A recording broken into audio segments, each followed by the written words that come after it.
Hello, good afternoon, ladies and gentlemen. Our event will start in 5 minutes, so please be seated. Thank you. 将在5分钟之后开始，所以请大家尽速入座咯，谢谢。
Hello, good afternoon, ladies and gentlemen. Welcome back to the TWNIC IP Open Policy Meeting.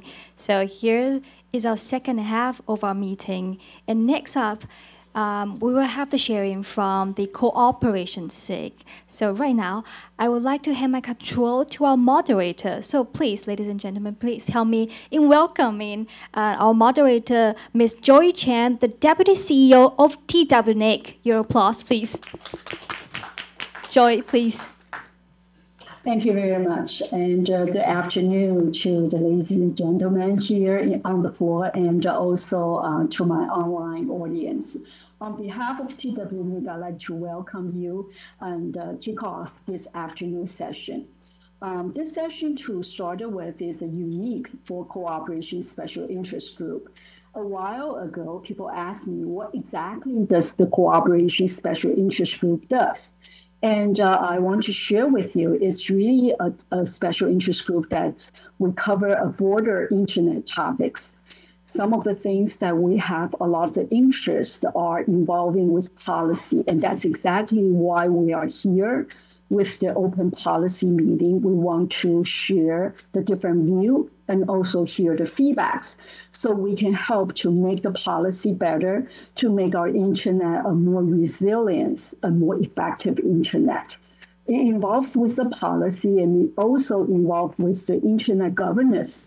We deal with a lot of the multi-stakeholders because we know that in today's internet, there's nothing that you can do solo. So it's a lot of the cooperation, collaborations, and we want to make sure that we're working together to make a better internet. And of course, not last but not least, it's really the cybersecurity. From the earlier session, you have heard the different sharing on the operations of it, and also how we are making the cybersecurity a more resilient one. So today, I want to focus our cooperation session on a keyword for partnership. We want to deal with the public sector, the private sector for the partnership. So it's really the PPP. And I'm so glad that I was able to invite our 4 wonderful speakers. And a quick introduction, my very first one is Ben. He's from Microsoft, the Threat Intelligence Center. He's the director of the Threat Actor Pursuit. And he oversees a global team. So he comes with a lot of experience, not just on the cybersecurity, but more on a lot of things with the intelligence. And I also have Edika, who's from the Asia Internet Coalition. And he's going to talk a little bit about how we see things and when we're dealing with content and some of the principles and the practice that he can share with us. Because when we are dealing with internet, it's really the content that really, they say the content is the king. Obviously, there's many of the things are the kings nowadays. But I'm really looking forward to hear from Edika and giving us the introduction on this. And on the intelligence service at the recorded feature, I have a wonderful speaker, Dixon. I heard his talk, and I know that he's also going to be telling us about a case from a global scale. So that's really worth a while to listen to.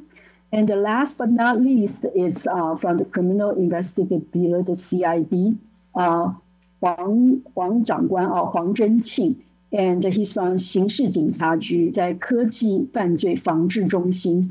When I see his PowerPoint, I was like, wow, this is going to be so exciting because he has so many different experience and examples to share with us.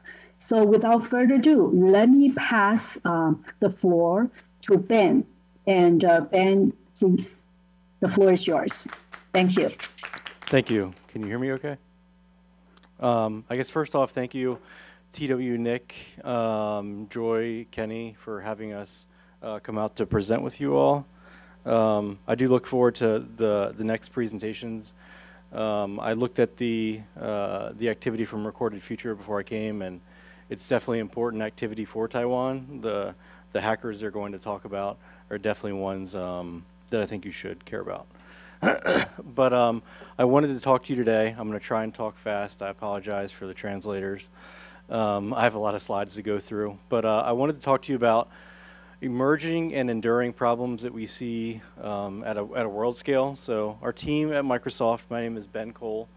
I'm responsible for analysis from our team. So we have a broad team from all over the world tracking hackers, making our goals in a nutshell are to make it hard for them to use our services to abuse and compromise our customers.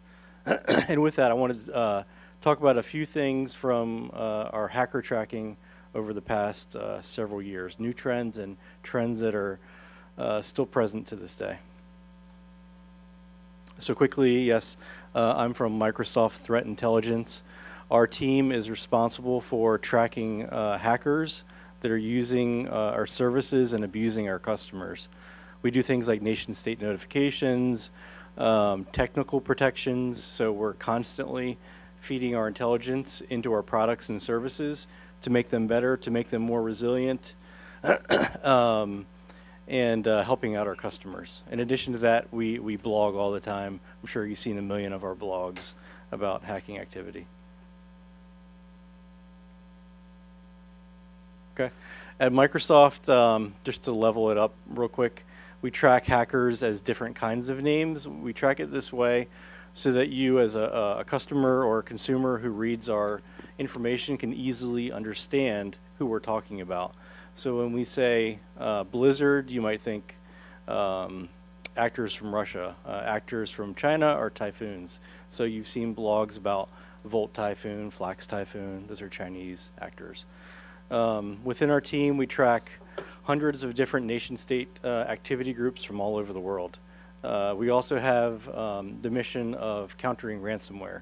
So we have a dedicated team within Mystic who works on ransomware every single day. Within Microsoft, we're a unique team where we help improve product security and detections for all the products and services that we offer. We're not like specific to any one product. All right, the first one I'll quickly talk about. Your personnel are an extension of your boundary. So when I first got into this business a long time ago, I did network defense, and when we did network defense, you think you're defending a perimeter, almost like a fence, and your fence was your internet border, where all the traffic comes out of, like your DMZ, and where all your web servers are. Everything behind that inside of your network is what you're responsible for. But I think in the past several years, as COVID happened and many of us started working from home, we had to make these services available to our users. And with that, some of that activity started going towards personnel at home and becoming more of a risk. So with that, some of this is pretty obvious to you. Like all this activity that you see here, you also see in corporate networks. But with that, the risk does extend down to personal devices. What if your user at home who accesses your corporate resources from that same device, has a piece of malware installed on their machine that can steal browser cookies, steal passwords? What kind of risk will that introduce to your company now that a hacker stole that cookie from their personal computer? And I'll go through an example in a couple more slides. The next one of the more concerning ones, is that we are continuing to see attackers using what we call a computer network attack. So computer network attack can mean many things. It could be a DDoS. It could be wiping a computer system, bricking a router, things like that. We're seeing this more and more over, I think more than anything, over the past 2 years. So prior to 2022, when I've been with the team, it was rare for us to see this activity. Like prior to 2022, you might think of Saudi Aramco, where they had wiping activity against their network. You might have occasionally seen activity against Ukraine, but it was never sustained and coordinated like it is now. So in this new world, after 2022, the Ukraine war started. We started to see destructive activity very consistently. We're seeing it today in Israel, and last year we saw it in Albania. In all of these instances that I'm referring to, these are nation-state backed accounts, or attacks, I'm sorry. And then outside of that, we're starting to see CNA, computer network attack, masqueraded or disguised as ransomware, where they're making you think that they're trying to collect money, but when in reality, they're trying to destroy a system. So as I had mentioned, 2022 was a really active year from Russian state actors against Ukraine. We responded along with many companies, I'm sure some in this room or on the call, to this kinds of activity where we're seeing nonstop activity involving wipers. We're constantly going back and forth with the attackers, trying to remove capabilities that they have and make it harder in the Windows operating system to carry out these attacks. Eventually, they start to respond and start to even use open source off-the-shelf kind of tools. So like S-Delete, which I have in yellow in the top right, it's a tool from sysinternals. It's made to securely delete files. We started to see Russian attackers eventually use stuff like that instead of custom malware. This first one here is the nerd slide. People love to see pictures of Ip Pro. In this example, this is the malware that was used initially in Ukraine in, I think, the second week of January. This one here, this is a destructive piece of malware. It destroys the master boot record on the computer, making it pretty much inoperable. As I mentioned, ransomware disguised. This is one of those examples. This is what you would see upon boot. They're asking for money sent to a Bitcoin wallet. Doesn't matter. You could send them all the money in the world. The system at this point is pretty much inoperable and very hard to recover from. Along with that, we're starting to see in many countries coordination between website defacements or DDoS in addition to things like wipers. In this case, this was at the beginning of the Ukraine war too, where we had seen website defacements occurring against Ukrainian government and other private entities in addition to wiping activity, a coordinated effort, which probably went, or which also likely included information operations or I/O to amplify the message. And then recently, this was actually a couple weeks ago, Soldiers of Solomon was what these hackers called themselves. This is an Iranian-based group. In the top right, you see a picture from Telegram. Telegram was their vehicle or mechanism to do the information operation, where they talk about the data that they had stolen and the effects that they had against these systems. In this case, these were actually CCTV cameras. So in many countries, like even in the city, as I've been walking around, you see CCTV cameras everywhere. And many of these are connected to the internet. You know, you have a device which runs Windows or another operating system that you can remotely manage these cameras. And in this case, this group of hackers was consistently scanning the internet looking for them, and specifically in Israel looking for them to ransomware, which is kind of interesting. I think it's the first time we had seen ransomware against a system like this, CCTV.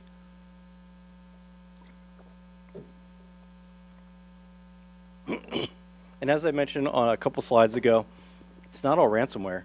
Lots of this activity is truly meant to destroy systems, truly meant to destroy hard drives from an operating system perspective. They want you to think that there's opportunities to recover your data, but in many of these cases, it would take a lot of expertise to be able to get back to a state that you could recover, making, like, from a resilience perspective, this is a challenge here. The next one, this is one that we've seen. It's kind of emerging and enduring. We've been seeing it for a while now. So many years ago, my boss, John Lambert, talked about, this was back in 2017, he talked about, as our customers move to the cloud, we should also expect the hackers to follow them. Meaning you're not only going to see malware anymore, you're not only going to see spear phishing emails, you're not only going to see website compromises, you're also going to see these same attackers going after your 2FA. They're going after your cloud systems and services and utilizing them to get access to the data that they really want. So on this slide, you see a couple examples here. There are many groups. I could fill several slides with groups that we know who are active in cloud environments and really skilled. We've put out lots of blogs, so you could read blogs about Google or Bing, Midnight Blizzard, and you can find blogs that describe the activity that they have done in the cloud. Or Storm 558, we put out a series of blogs this summer, and I'll talk here more in a second about Flax Typhoon's activity in the cloud. As I had mentioned, users at home are extending the boundary of your risk. So as an example, we've seen this attack play out in the real world. ESTS auth or AAD cookies have been stolen in many cases. You install a info stealer on somebody's computer and you can steal the cookies from their computer. MFA at that point is already satisfied, so you don't have to worry about the 2FA part of it. And in some cases, the cookie value, the period that's valid, is also useful for an attacker. Like, but we've made a lot of changes in responses to this since we've seen it. But a quick example, Midnight Blizzard, as I mentioned, extremely capable in the cloud, a Russian-based threat actor. We had worked on a case where we assessed that they had gained their cookies by buying them on the dark web. There are hackers out there that hack computers everywhere. They steal all the cookies, they bring them back to a service where online you can go purchase cookies for specific organizations. And then this group did that. We assessed they did that, and they replayed that token against Azure AD, allowing them to log in to this company in the cloud, eventually to their VPN, and eventually giving them the potential to steal documents that were stored in the cloud. All right, the next one, Flax Typhoon. We talked about Flax Typhoon at Microsoft. We put out a blog this summer. This is a Chinese-based group. It's Typhoon. In our blog in the summer, we talked about some of their actions where they were living off the land. They're hacking web servers. They're dumping process memory to get passwords. But at the time, we didn't necessarily know, like, what is the next step? Because for this group, we never saw like remote access Trojans or backdoors like that.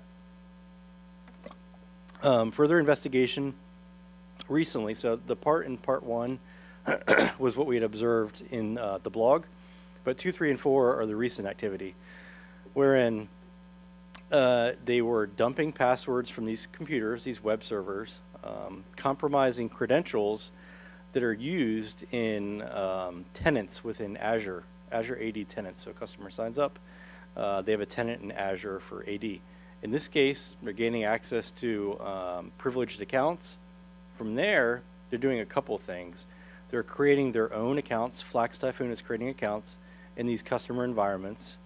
They're modifying the permissions to give them like extremely good permissions so that they can subsequently modify apps in the cloud.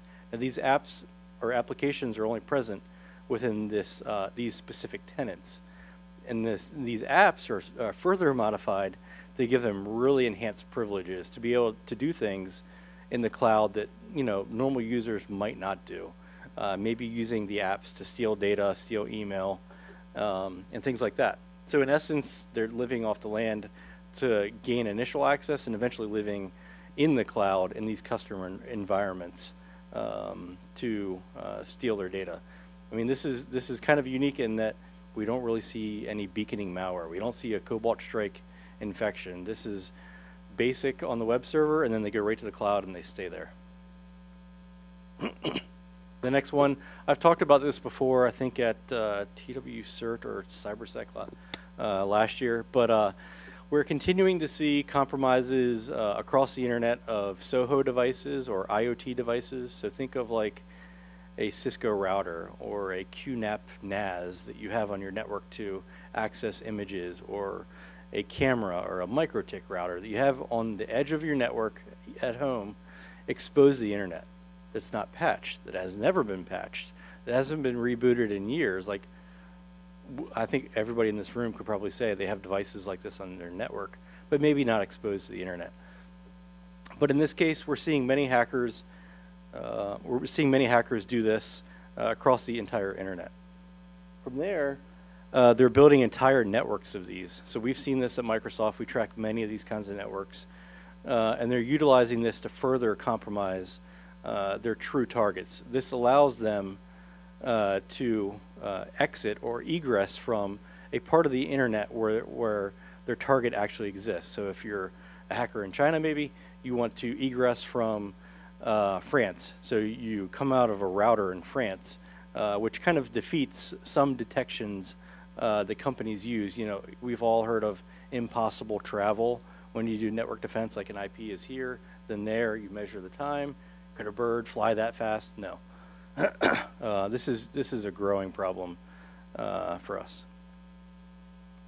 And I'm talking fast because I see the timer.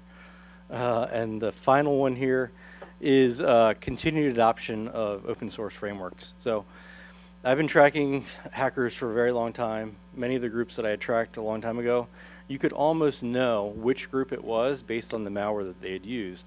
They left their fingerprints all over the malware. So you see a certain malware family, you're like, oh, that's Black Tech. They're probably using it in Taiwan right now. We've subsequently seen this change quite a bit. Not all the way, but in many countries it's changed. Wherein they're starting to use more open source frameworks, or frameworks that cracks exist for, where they can apply a crack to the software and use it like a customer would. So Cobalt Strike, Sliver, and Brute Ratel are probably ones you've all seen plenty of blogs about talking about them. The advantage here, though, is there are detections galore for these frameworks. You can go to GitHub, Twitter, wherever, and find snort rules or Yara rules or other detections to protect against this. Going fast, I have to skip a few because the timer is now red. Yeah, it's very important to generate signal from these different services as you go to the cloud, as you start using more services. Start pulling back logs so that you can investigate and respond to these intrusions like I'm talking about. And then training your personnel how to actually hunt for threat actors in cloud and hybrid environments. And then the most important part for me, honestly, is partnerships. I've been in this a long time. I initially started off finding people at a conference. Hey, how are you? Where do you work? What do you do? What do you have access to? Let's exchange cards like we've all done in this room. Let's talk together. We at Microsoft, we're professionalizing this and doing this a lot more. Like, I live in the US. I came 7,500 miles here to talk to you so that we can build more of these relationships. At Microsoft, we see so much. I'm at timer. Hopefully Joy doesn't yell at me. We only see a small picture of the internet. And with that, we try and partner with governments, private companies all around the world so that we can enhance each other's visibility of this problem. The problem is not going away. So we want to work together to solve it. And I'm going to stop here before somebody comes and grabs me. Thank you.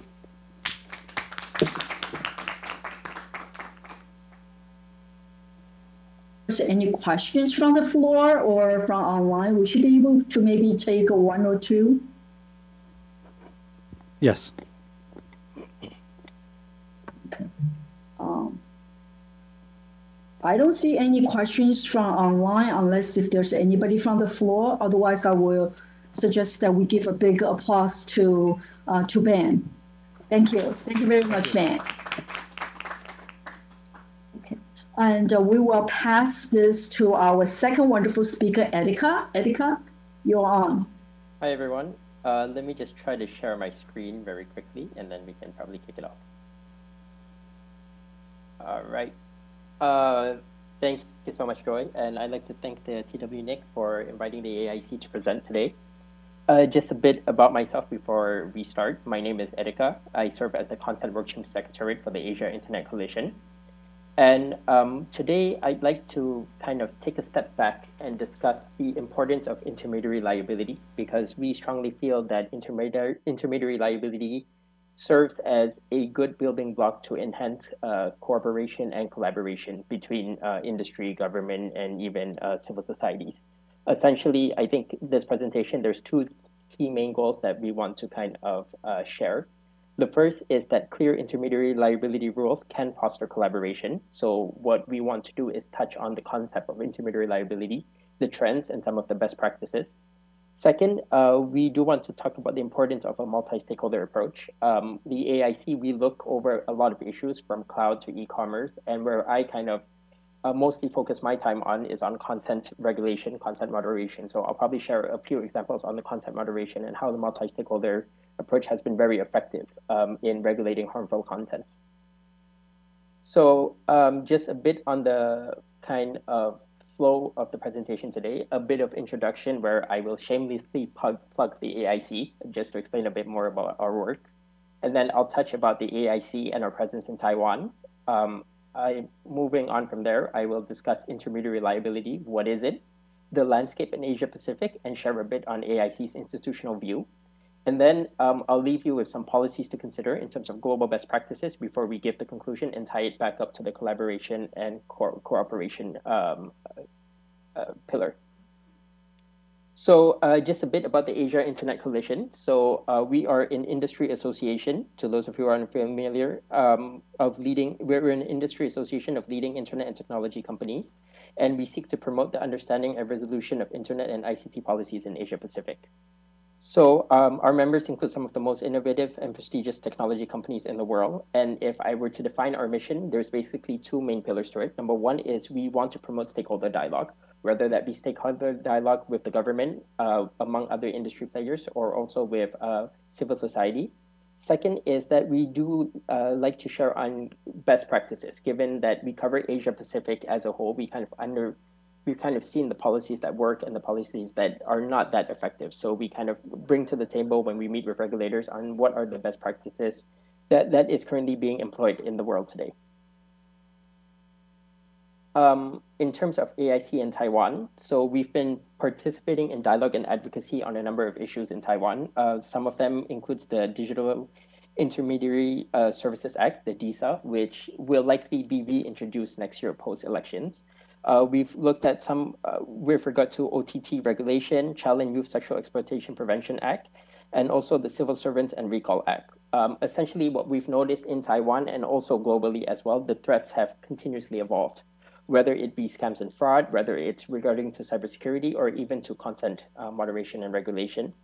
And what we're seeing pop up in certain countries is that there is a tendency to kind of dilute intermediary liability, making digital platforms more liable. And this can have detrimental effect both to businesses, to consumers, and have an economic impact as well.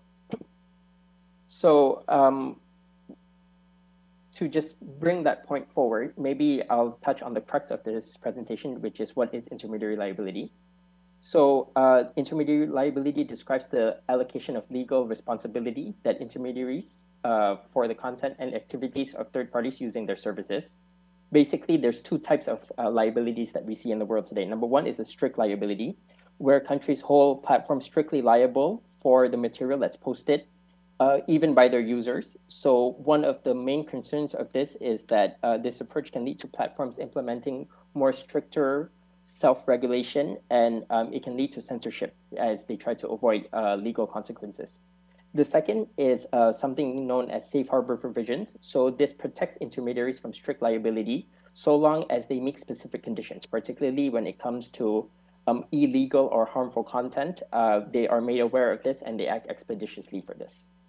So when it comes to intermediary liability and how it's kind of regulated or governed in countries to countries, I think the best example that we can pull from is something known as the Manila Principles. It was developed in 2015 by the Global Congress on Intellectual Property and Public Interest. And the writers of the Manila Principle consisted of civil societies, experts, and academia.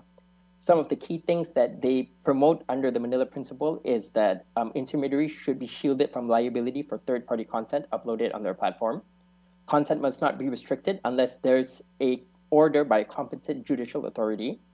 Requests and restriction of content must be clear, unambiguous, and follow due process. Laws and content restriction orders must comply with the test of necessity and proportionality. And it also must respect due process and international law. And above all, transparency and accountability must be incorporated into the laws. So if we share on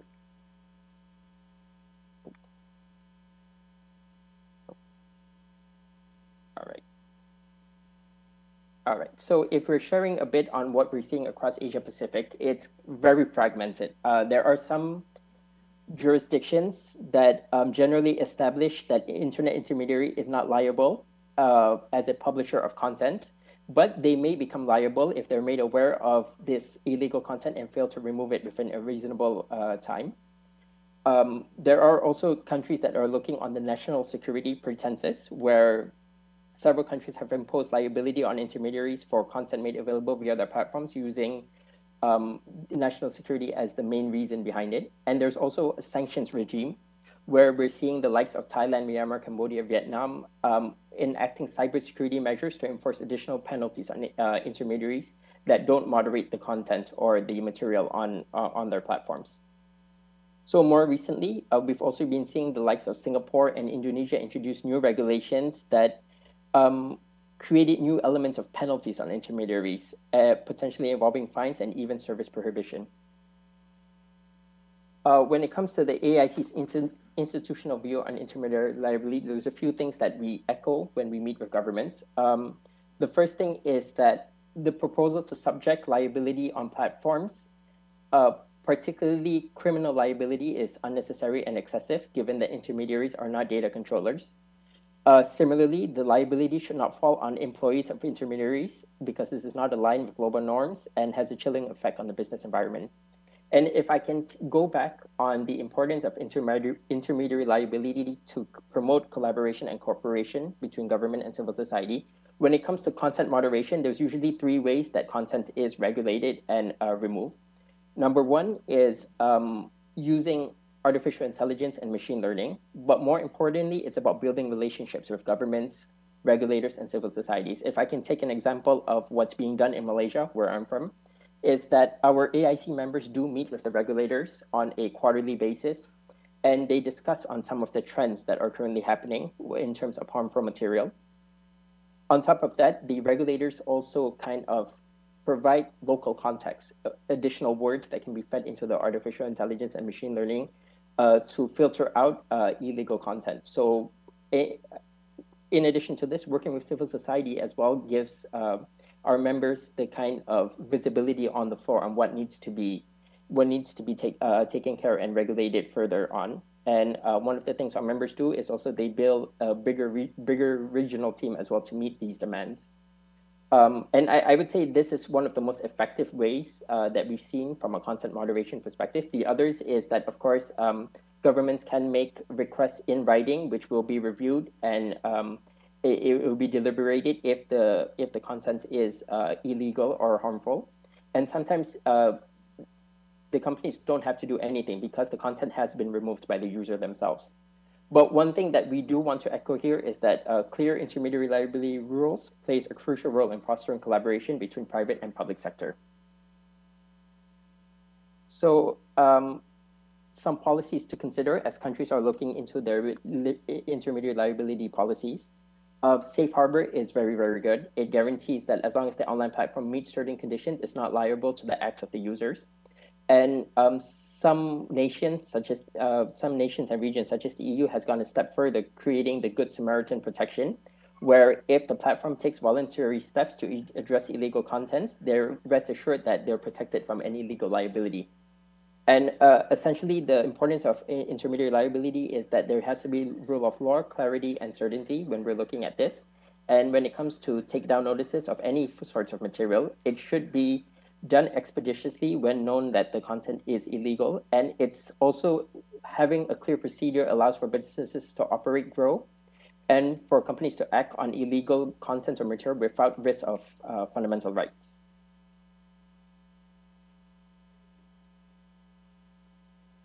Sharing a bit on some of the key policies that we've seen across the globe. So the US, under the Communications Decency Act, Section 230, it basically established safe harbor provisions. And this is very important, particularly for new market entries and new technologies to thrive, regardless of how they operate. In Brazil, it explicitly states that intermediaries can only be subject to civil liability for damages resulting from material generated by third parties, even after a court order. And as I mentioned before, in the European Union, we're seeing the Good Samaritan model come up. And with the Good Samaritan model, it does kind of promote the ability for companies to look into more technologies to kind of handle issues related to illegal or harmful content. So if I were to kind of sum up the relation between intermediary liability and collaboration, is that it does provide good intermediary liability laws, does provide legal clarity. So well-defined intermediary liability rules provides that clarity for both private companies and governments. And this makes it clear on everyone's legal obligations, responsibilities to reduce any ambiguity and legal disputes. It encourages innovation, particularly things like having the Good Samaritan, allows the private sector or the industry to feel more confident in developing and implementing innovative technologies and services. And it also promotes information sharing while preserving privacy. Oh, and yep, that's all I have for today. Thank you.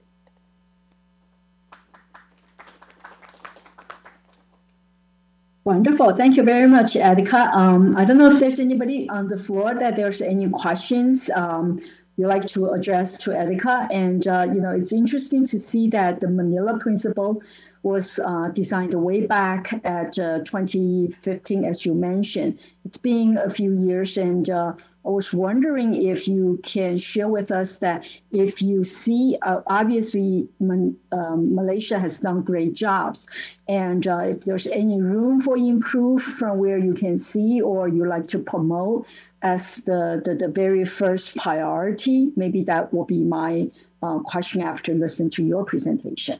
Would you like to share? Thank you. Thanks, Roy. I think when it comes to the internet, there's still a lot of things that we don't completely understand, and the threats are ever evolving. So when it comes to, I think the Manila Principles does set a good precedence on establishing the intermediary liability rules for a country. And the most important thing is to look towards more of a multi-stakeholder engagement. So of course, it is important for platforms to self-regulate themselves, because they know their systems and they can adjust. But it's also very important for them to engage with governments and civil societies to understand the local context. So it kind of enhances their ability to regulate against harmful material. Wonderful. Thank you, Erica. If there's no questions from the audience, I would like to invite my speaker from Record Future. Record Future has been working with TWNIC and TWCert, and they come from very good expertise. And I know that Dixon really comes with great knowledge. He also worked with the global teams, and his story is going to be sharing with us is really worth a while to listen. So the floor is yours, Dixon. Thank you. Thank you, Joy. So first off, I wanted to thank Taiwan CERT and TWNIC for inviting Record Future to this conference. And again, thank you so much, Joy, for inviting me personally to speak about this topic. It's something that we are very passionate about.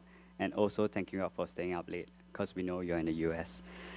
So Joy is right. We're going to talk about a story today. It's not going to be just presentation and technical details. It's going to be a story on this particular tractor that we are tracking, which is Red Hotel. So the taxonomy in Record Future, how we name our tractors, is similar to quite a few different companies. We are categorizing the colors by the country. So for Red Hotel, it belongs to China because it's red. For Russia, we use the taxonomy of blue. So you can see tractors with the name blue. That's how Record Future names them.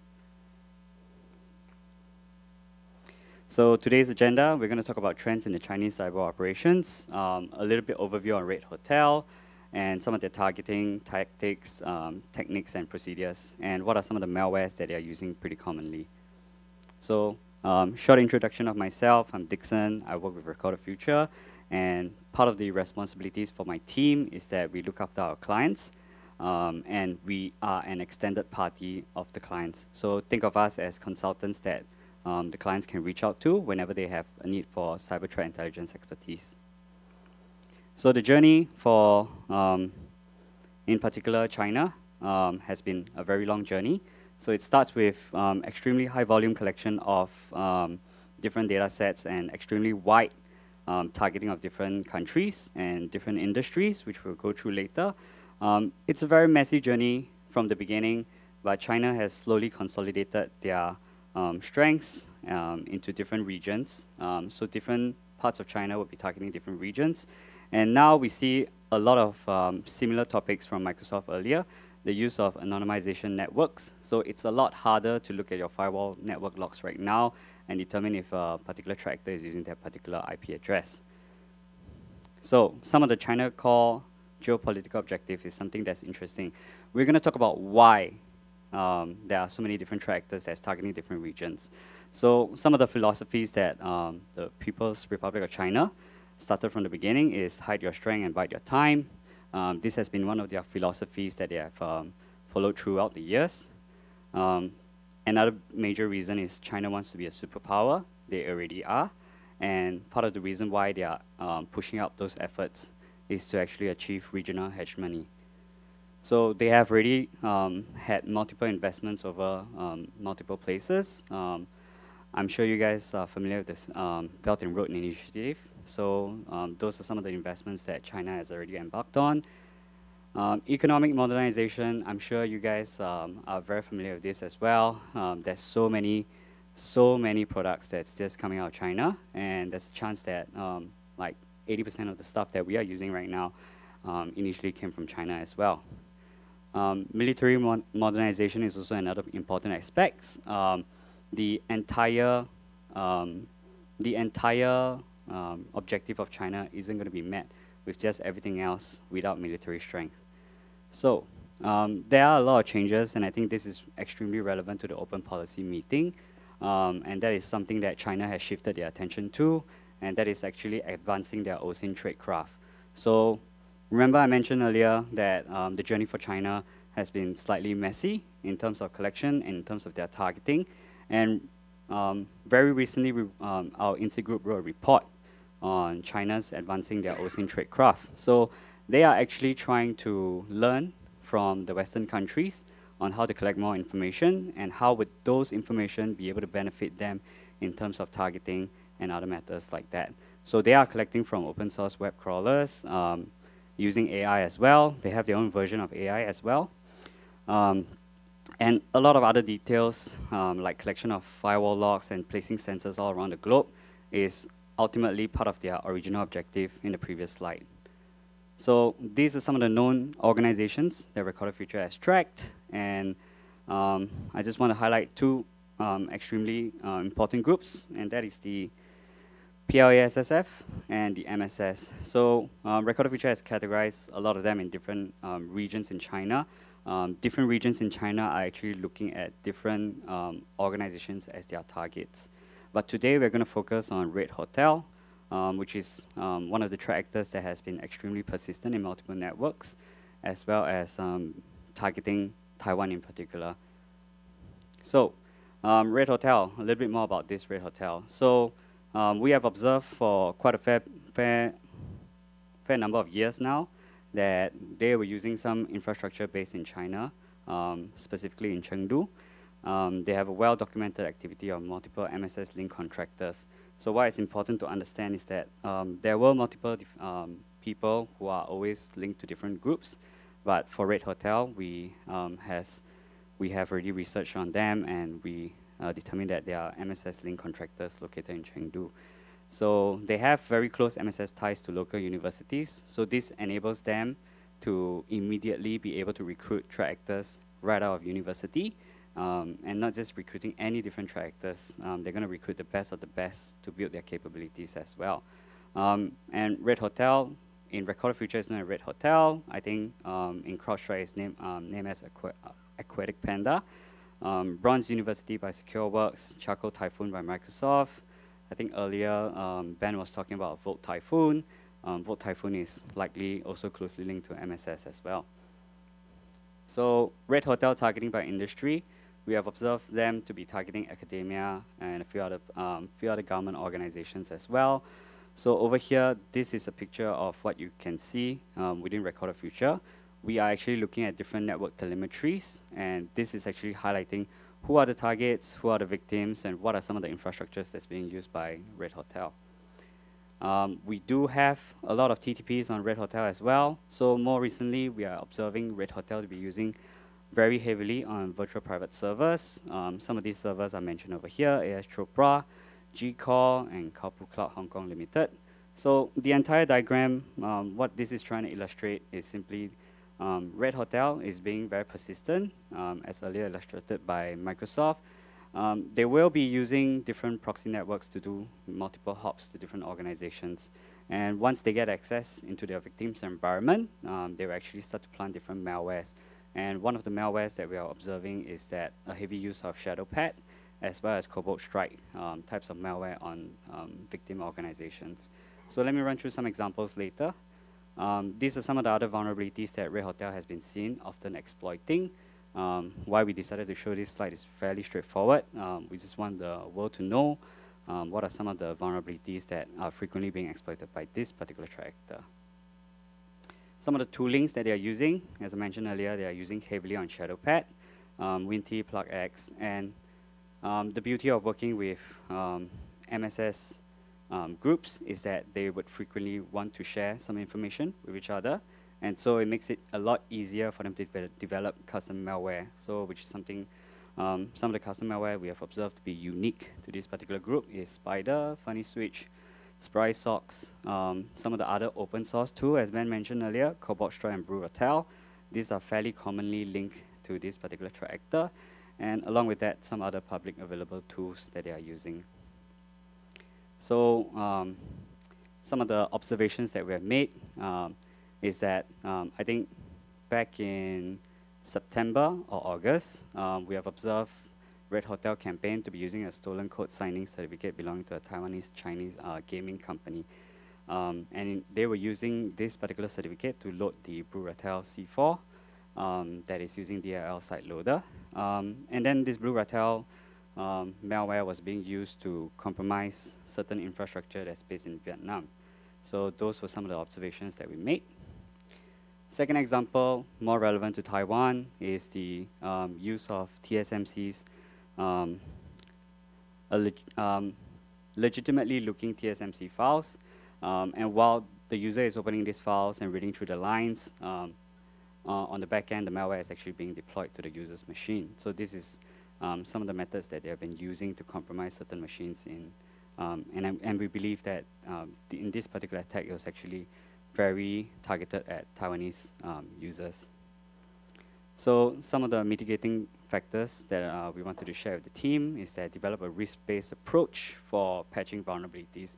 Now I know, like many people have mentioned before, not any vulnerabilities can be patched, but we do strive to push with as much details as possible through sharing of information on what are some of the vulnerabilities that you have to patch because it's being used by a certain threat actor. Prioritize monitoring and detection capabilities for external facing assets is something that's fairly common. I'm sure you guys have heard of the term attack surface. So by knowing your attack surface, you are able to better protect your assets.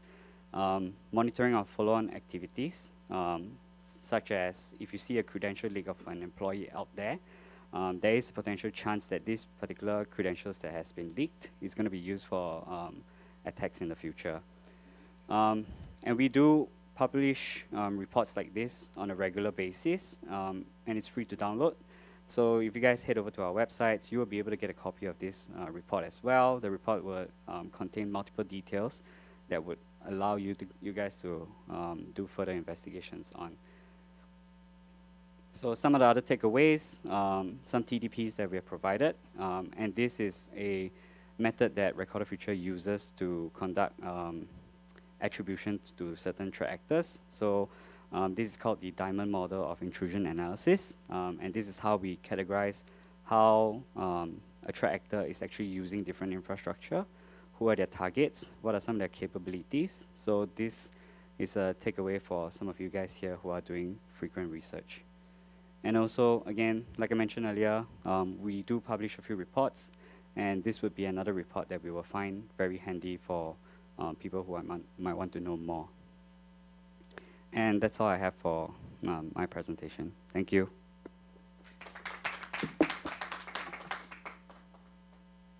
It's interesting that for me to see that you actually do have reports that you are sharing actually free for downloading. So I also want the people to understand that Record Future has done a lot of work, and none of this work are easy to get. But it's a very generosity that you can share this report, and I want people to know that. And if there's any people who needs the report, obviously they can contact you or via TWNIC, so we can help to really put the two together.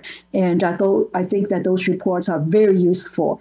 And who are you partnership with? As I said earlier, our session is really for cooperation. I know that this is big efforts that you have done, and I don't know, I don't think it's appropriate for me to ask you who are you working with as partnership, but what kind of partnership that you are looking for perhaps in Taiwan, while we have some audience here that they like to know you a little bit more. Maybe you want to say a few words on that. Thank you, Joy. I think that's a very good question and especially important for this meeting. So in terms of partnership, there was one thing that our CEO mentioned during a ransomware summit in Washington. So I think there's two takeaways from that particular conference. And number one is intelligence is key. So there are a lot of organizations out there who don't know what they don't know. And having that intelligence from different people are going to matter because intelligence are some of the key factors in making those decisions. Now, in terms of partnership, we work very closely with government organizations. And we wish in a perfect world, we will be able to work with one organization, and that one organization in that country is responsible for working with the different organizations in their country. Because I believe having a government organization, they have a much better understanding on what entities belong to different companies in the country. So in terms of partnership, generally speaking, we would be working with the government first, and then from the government, put out a policy to ensure that different criteria are met, and then we can work with the low-hanging fruits from there on. Wonderful. Thank you, Dixon. Thank you. Wonderful presentation. Thank you. Okay, so our next speaker is Huang 股长, Huang Zhenqing 股长 from CIB. So I took a peek, as I said earlier. I know he has good things to share with us, and we're looking forward. It's yours. 谢谢你, Huang 股长. 感谢有这个机会啊，这个 TWNIC 邀请我来发表一个简单的一些看法。这边也感谢 TWNIC， 因为在这段时间我们政府打击诈欺这方面啊 ，TWNIC 也提供了很多协助，在这边代表我们刑事警察局跟 TWNIC 说声感谢。然后，诚如大家在简历上我看到，我在10几年前就是我是一个园区的工程师啦，我在研发最新的那时候还。光世代嘛，光纤嘛 ，ADSL、VDSL 还在发展。我那时候10几年前还在园区当工程师，设计那些通讯的一些产品。没想到那时候有因缘机会就是加入了警察执法机关的行列。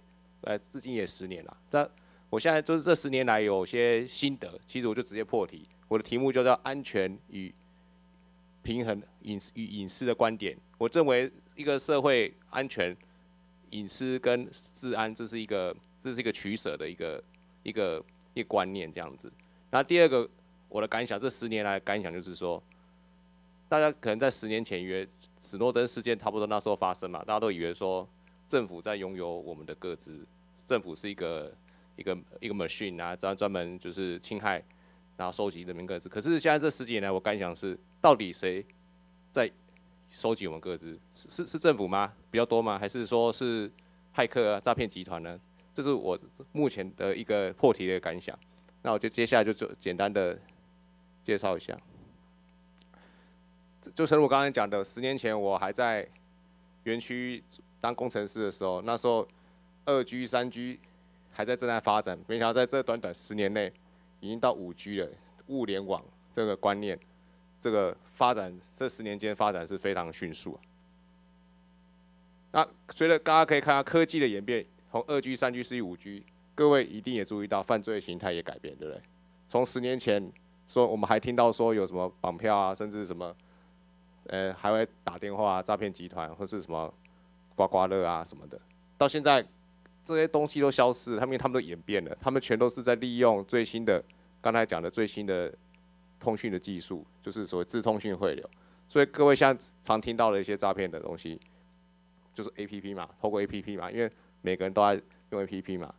然后以前会实体接触的赌博或什么，也在网络化了。然后甚至会诈骗你，去怂恿你去投资或什么的，以前还要亲自现身，现在直接在 LINE 上面透过频道或透过一些对话来吸引你这样子。那刚才讲的就是以诈骗为例，从10几年前，各位可听到这些名词，金光党、刮刮乐，到96到99年之间的一些相关手法，各位有没有发觉这10几年来的变化非常快？到最后都是透过跨境加网络，就是目前我们现在所面临的一个诈欺犯罪的演进。那我再以赌博犯罪为例了，就刚刚我讲的，从传统的地下彩券，甚至还有通讯软体，现在各位应该如果有听到一些赌房呢都在境外，都是直接透过网络赌博的网站的方式去进行这样子，这就是犯罪手法的演变。那这10年来，我要心得什么？我最近到现场去看到的是满坑满谷的电脑设备啊，满坑满谷啦。左上角挖矿机啦，那左下角就是一堆手机啊，右下角一堆手机啊，右上角甚至有时候还会到一个地方去，都是满坑满谷的伺服器。这在10几年前，警察机关是完全不会想象到，我们现在面对的现场就是满坑，讲白话就是满坑满谷的电脑设备这样子。所以这时候我就直接讲出我的心得啦。这10年来，我从工程师到变成执法，这10几年来成为执法机关人员，我最大的感触是什么？我是觉得慢慢的有点不对称了。以前大家讲说史诺登事件，大家觉得说应该国家会有很多的武器什么的，我怎么现在感觉好像不太对劲了？我们常常自嘲说我们警察执法机关好像我们在骑 U-bike 在追高铁一样，真的有这种感受。各位听我道来就知道为什么会有这种感想。就是说，假设我现在是台北市警察局的警员，我接到民众的报案，我被诈骗了，然后我点了一个网址，一查 IP 在美国啊，然后我被诈骗了，来的什么记录啊或者什么调查结果发现在日本甚至在柬埔寨，奇怪，我明明就是台北市政府警察局警员，为什么我接到民众的一些诈骗或是一些被骇客的事件，为什么 IP 都不在美国，在国外什么的，变得我是身为台北市警察局警员，我居然要管到全世界去了，这是什么一个状况啊？这样子啊，所以我第一个感想就是说，已经没有辖区了啦。你台北市警察局，你现在接到各种类似的案件，只要跟网络有关的，你的管辖范围、你的调查范围应该都是全世界。那全世界就又牵扯到跨国司法管辖权的问题。然后相反的，坏人可以做什么？坏人诈骗集团到世界各地都可以做坏事啊。我们警察是辖区扩展到全世界，然后犯罪集团是哪里都可以诈骗，所以这个大家都知道新闻，就是柬埔寨这个事件大家都知道，所以说哪里都可以诈骗，这对坏人来讲，这是个非常大的一个优势。那还有一个，我觉得最革命性的一个发明就是比特币虚拟货币啦。我觉得以前大家警察会常说，执法机关常说，你要抓坏人就 follow the money， 追钱就可以了。可是现在有这个虚拟货币这个利器之后，当然我相信90%几的虚拟货币都是，但是总是一个工具，新兴的工具总是有1%、2%被利用。所以说有这个虚拟货币之后，那个犯罪集团去洗钱这个管道就是比以前更加便利这样子。所以常常各位应该最近有看到，常常有虚拟货币这相关的新闻，为什么这么夯？原因因为就是他们也注意到说，这个的部分可以洗钱，就是很便利这样子。然后看像前面几个讲者讲到骇客，我感想是，骇客跟诈骗集团的界限越来越模糊了。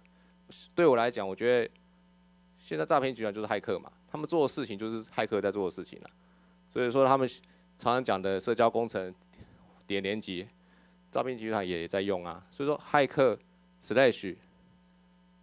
诈骗集团，我觉得这个界限已经越来越模糊了。对我来讲，我觉得骇客现在就是诈骗集团了，诈骗集团就是骇客。那甚至更高端的，所以应该各位有看到新闻，居然有利用假基地台去发假冒 e-tag 的简讯，去发钓鱼简讯。这个利用假基地台这个骇客的这种的手法，大概在4、5年前的 Black Hat 的一个论坛就有一些专业骇客在 demo 这个例子，没想到最近就发生在台湾，居然已经有人把这个在 Black Hat 上面论坛上面所展示的那种骇客工具，居然用在实际的犯罪上，就是假冒基地台的这个手法来用于诈骗的新闻。那甚至在这个目前比较少了，甚至还说可以就直接去拦截你的简讯的更高端的技巧，这些都是骇客技术啊，对啊。然后我们刚才讲说，为什么说感觉好像骑500克高铁？我们执法机关真的是绑手绑脚啊。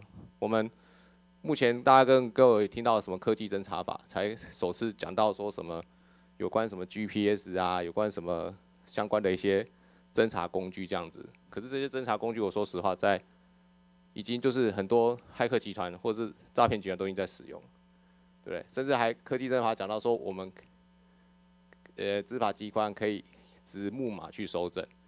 我心里在想说，这个不知道骇客集团利用木马去植入那种偷取个资，这个不知道他们已经用多久了。到现在，我们执法机关我们政府在讨论到这个科技侦查讲这个木马这个部分，对啊。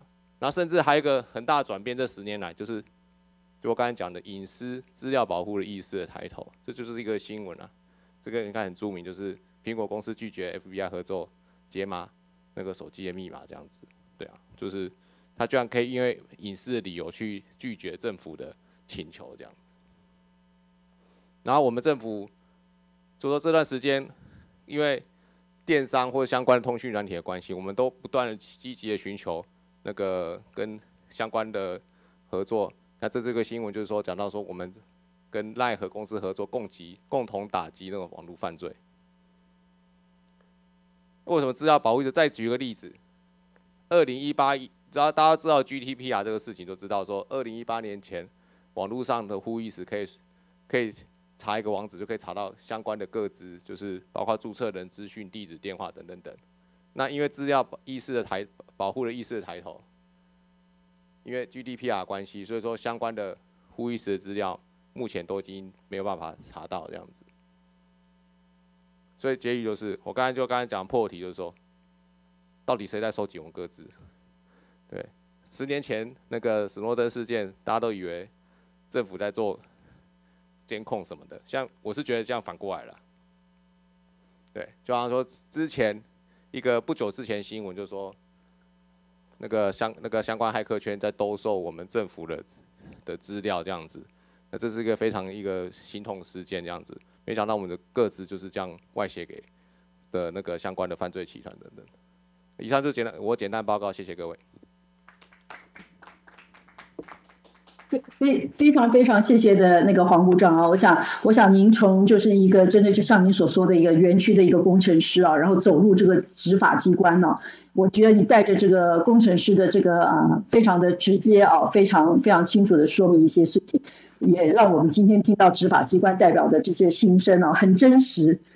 或许也有一些小小的这个不知道说无言还是无奈啊，但是我知道黄警官在这个网络犯罪还有打诈的地方啊，是不遗余力做了许多的事情，所以我也在这个地方啊，我想应该是代表大家都感谢你。那也诚如我们在做 cooperation SIG， 就是说没有一件事情是单只能说譬如说靠执法机关去完成，很多时候真的是一个大家的一个合作在这里啊，警民合作各方面的部分，我想这个也再一次的等于是又印证啊。那如果没有现场没有什么样的问题，我知道我们的时间也差不多啊，我想是不是就在这边代表我们大家给予我们4位最棒的讲者一个非常好的一个鼓励啊，给他们一个非常热烈的掌声，谢谢大家，谢谢。And also thank you, Ms. Joey Chen, for hosting this very captivating sharing. This session has been very enjoyable. Thank you so much. Thank you. 谢谢。好，那各位现场贵宾，我们现在即将要进行我们的中场休息时间。Now we are going to have a coffee break. So our next session will start at 3 o'clock. 3 o'clock. So you can have some coffee and some refreshment outside the venue. So please be back on time. 3 o'clock. Thank you.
ladies and gentlemen, our event will start in 3 minutes. But I saw you are just already seated, so just to let you know, we still have 3 minutes.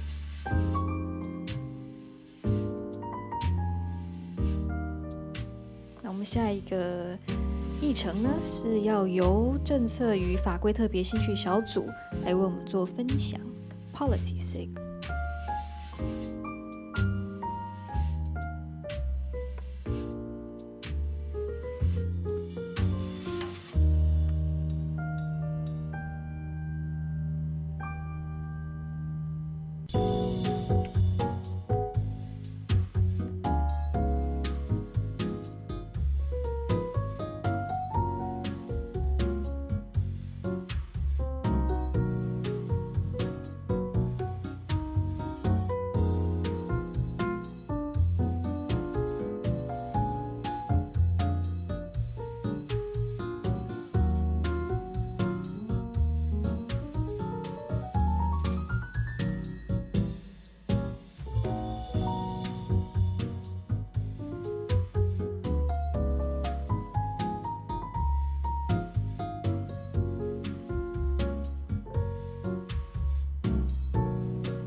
Hello, welcome back everyone.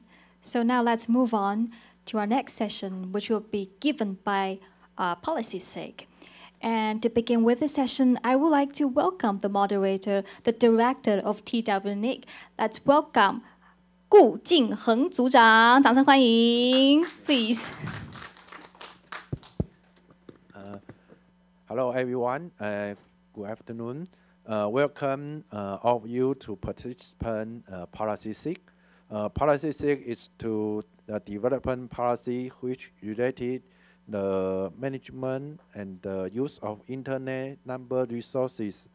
The policies are for resource allocation, recovery, and the transfer, and the resource registration. We have two experienced speakers today. The first one is Sunny from IPNIC. Sunny is IPNIC's senior advisor for policy and community development, and also liaison officer for the South Asia region. He is responsible for supporting the IPNIC community in the resource policy development process and enhancing the level of engagement and the participation of the members of community which IPNIC serve. Today's Sunny's speech topic is IPNIC policy update.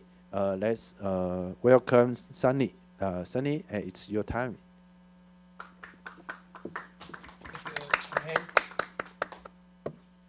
Thank you for that introduction, and thank you also for my good friends at TWNIC to invite me for this session. I don't know how many of you have gone through or familiar with the IPNIC policy development process. So I thought, I'll go through the development process first, and then go into the proposals update, the proposals that were discussed at IPNIC 56 conference in Japan recently. So if you already know the IPNIC policy development process, this could be a refresher for you, and I'm happy to take any questions you have later on.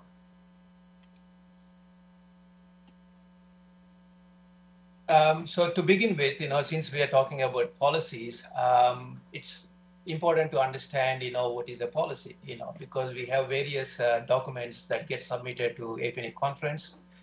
Some are technical presentations, some are SIG presentations, but these are actually the proposals that get discussed at the IPNIC conferences are policies that refers to the requirements of IP resources allocation, management, how a internet service provider or an entity can use them, and what is the criteria.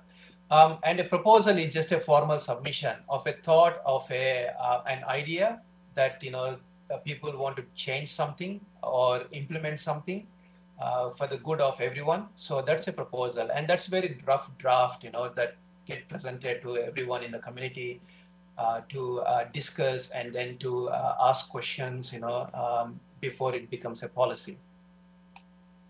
So who sets these policies? These are not IPNIC Secretariat policies, okay? These are actually policies proposed by the community. That's including the NIRs, NIRs like TWNIC, and other NIRs as well, and NIR members.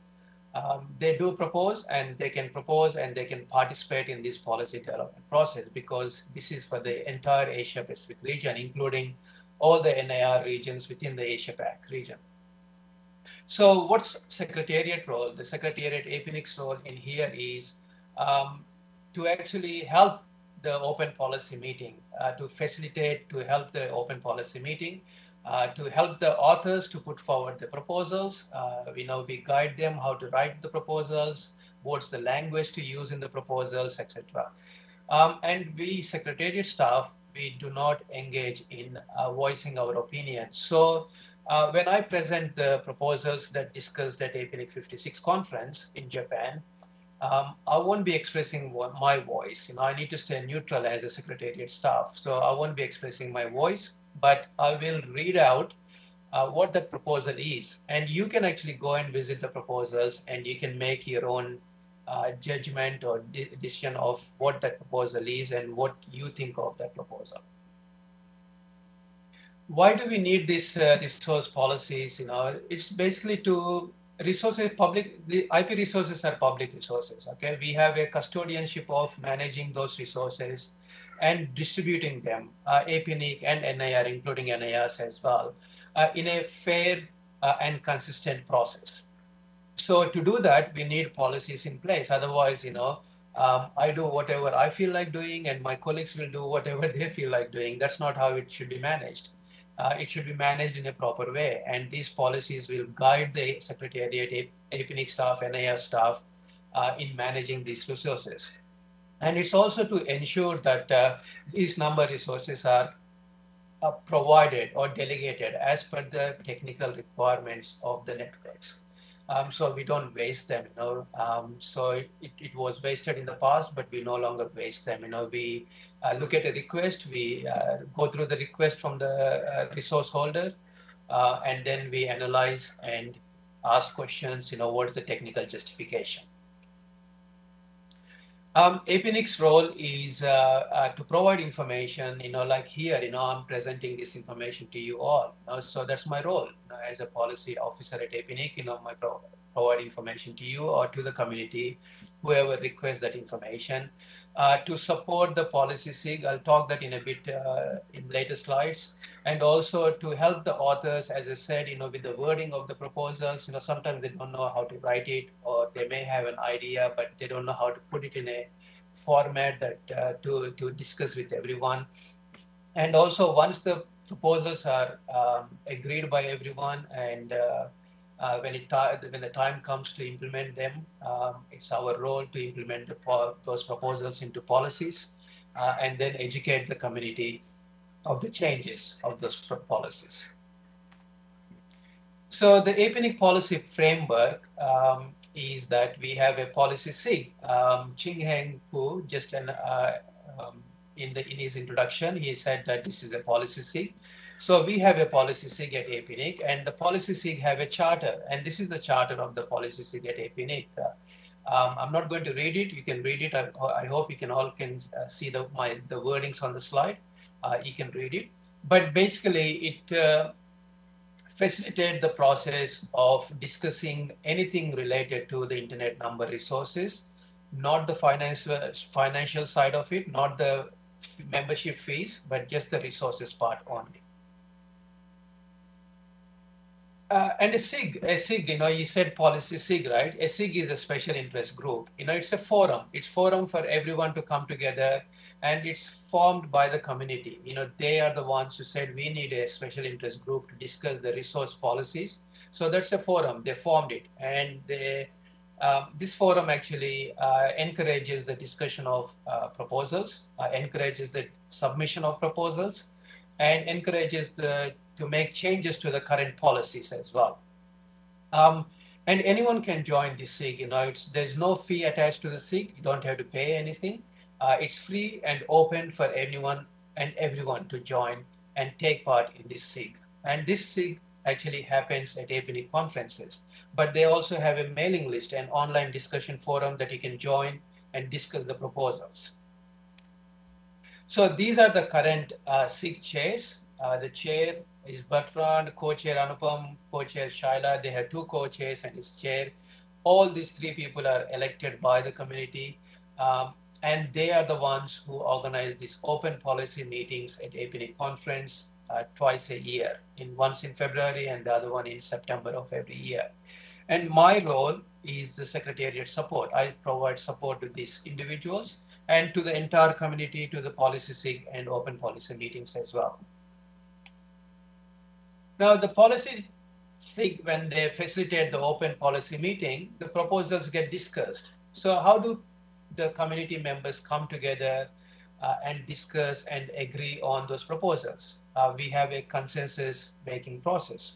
What that means is it's not a vote. It's not elections, where you say, I vote for this person or this person. No, it's not. You actually provide your objections, whether they're minor or major, whether you agree or you provide objections to ask more questions to the person who is proposing the proposal. And all the participants, they come together, they work together, whether to agree or not to agree on that proposal. So that's the concession making process. And we have a tool. So if you're joining remotely, I'm joining remotely to this TWNIC OPM today. So if you cannot attend the APNIC conference in person, you can actually join remotely, and you can go to that URL. When the proposal is presented, when the consensus call is called, then you can express your opinion on that proposal. And you can also ask questions remotely to the proposer, or you can make your comments remotely as well. So in the room, if you're in the room attending the open policy meeting, when the chair call for consensus, usually they'll say, raise your hand. So you raise your hand whether you agree or you oppose. But if you're participating remotely, you click on those buttons, whether you support or strongly support, neutral, oppose, strongly oppose. And then that's a heat map. The heat map will then demonstrate whether that proposal receiving support or not receiving support or staying neutral. Based on this, the SIG chairs then will discuss among themselves. They'll see what happened on the mailing list, what happened on the confer, what's the discussion happened in the room, and then they will decide whether that proposal reached consensus or not. The policies change constantly. So we have policy proposals at every APNIC conference because these policies, the current policies change constantly, or the community want to introduce new policies, into the policy process. So, and the good policy, if any proposal that needs to become a policy, a requirement is that it needs a range of opinions. Those who agree, those who don't agree, those who stay neutral, all come together and discuss it. And these are policies developed by NIRs, NIR members, and the whole internet community, not just the APNIC region. Even the people from other regions come and participate in this bottom-up process as well. And it's an open consultation, open consensus and open consultation process. So who can participate? You can participate. You don't need to think that I'm a member of TWNIC, I cannot participate. No, it's open for everyone. TWNIC staff can participate. You can participate, and you can actually provide your comments to TWNIC staff. Then they will relay your comments to the open policy meeting at the conference. So you can exchange the views in the TWNIC open policy meetings, about the proposals, and then they can bring it to the APNIC conference. So any questions so far on the process? If not, I'll give a quick update on the proposals that discussed at APNIC 56 conference that just happened in September in Japan, in Kyoto. We had 5 proposals on the table. We had 5 proposals that discussed at the conference. The first one is we assign a number to every proposal that's submitted to APNIC. So the Prop 148 is the number of this proposal. Leasing of resources is not acceptable. Now, as I said, I cannot, as a APNIC Secretariat staff, can voice my opinion on the proposal. So I will just read out what's there, and you can also read and understand what this proposal is about. If you need more details, you can go to the APNIC website or the APNIC 56 conference website, and you can click on that proposal number, and you can actually read more details of that proposal. So this proposal is saying that leasing of IP resources in APNIC region is not acceptable. That means network providers or resource holders who receive IP resources from NIRs, from APNIC, are not allowed to lease resources to others. Now they can transfer the resources, okay? They can assign the resources if they have a connectivity agreement, but they cannot lease the resources. Now the issue with the community identified with this proposal was that the definition of leasing is not defined clearly. Okay, it's not very clear what it means by leasing. Okay, and it's not very clear, what actually is not right in the current existing policies that network operators, provide those resources to their customers. The justification need, the validation, the connectivity of service, etc. So this proposal was rejected, and you see the red cross down the bottom. This proposal was rejected. I'll provide the status of each proposal later on, but at the IPNIC conference, in the open policy meeting, this was rejected because the community just could not agree on this proposal, and the definition of the leasing was not provided clearly. The second one was Prop 152, reduce the IPv4 delegation from /23 to 24. So the current delegation, maximum delegation size is /23 in IPv4. Regardless whether you come to IPNIC or go to TWNIC or any NIR, that's the maximum we receive from whatever we have currently, the IPv4 resources. Now this proposal actually wanted to reduce that to /24. So that's the maximum. The minimum and maximum will be /24 that anyone will get. And especially reserve that space for the new members. So the existing members, if they already received the /23 and resources, IPv4 resources in the past, they are not eligible to receive any more resources from this reserved space, only reserved for the new members. This is also to help with the IPv6 deployment in the future. So all the new entities that come into the internet business, they don't have to go straight directly to IPv6 deployment. They can come to IPNIC or NIRs and get this /24 and then begin the process of deploying IPv6 or moving to IPv6 slowly.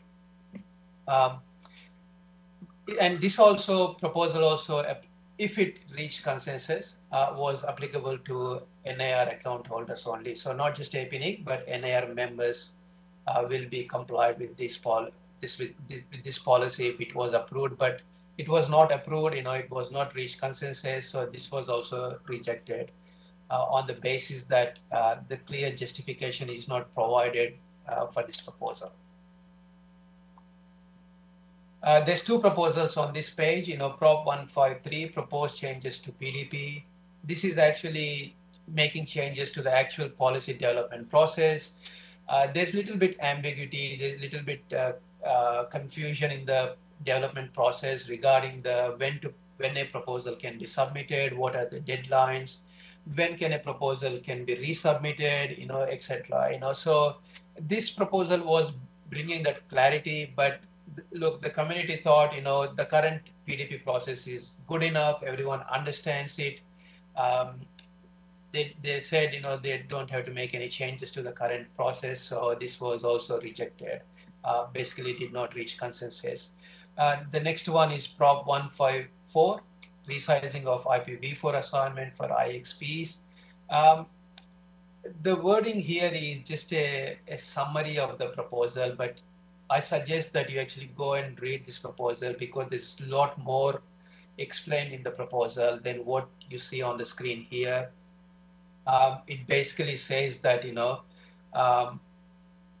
all the the default size of IPv4 assignment for IXPs from a /23 to /26, which can be replaced up to a maximum of 22 if the IXP returns. So basically what the proposal author was saying that is, why we're giving it 23, 24 to all the IXPs, regardless of their size. This IXPs have different membership with them. Some IXPs are new, they have very few members. Some IXPs are very large, they have a lot of members, but not all IXPs require a /23. So they suggested to reduce the size to a minimum /26 to start with. And as the IXP grows, they can come and get more IPv4 resources to a maximum of /22, not more than /22.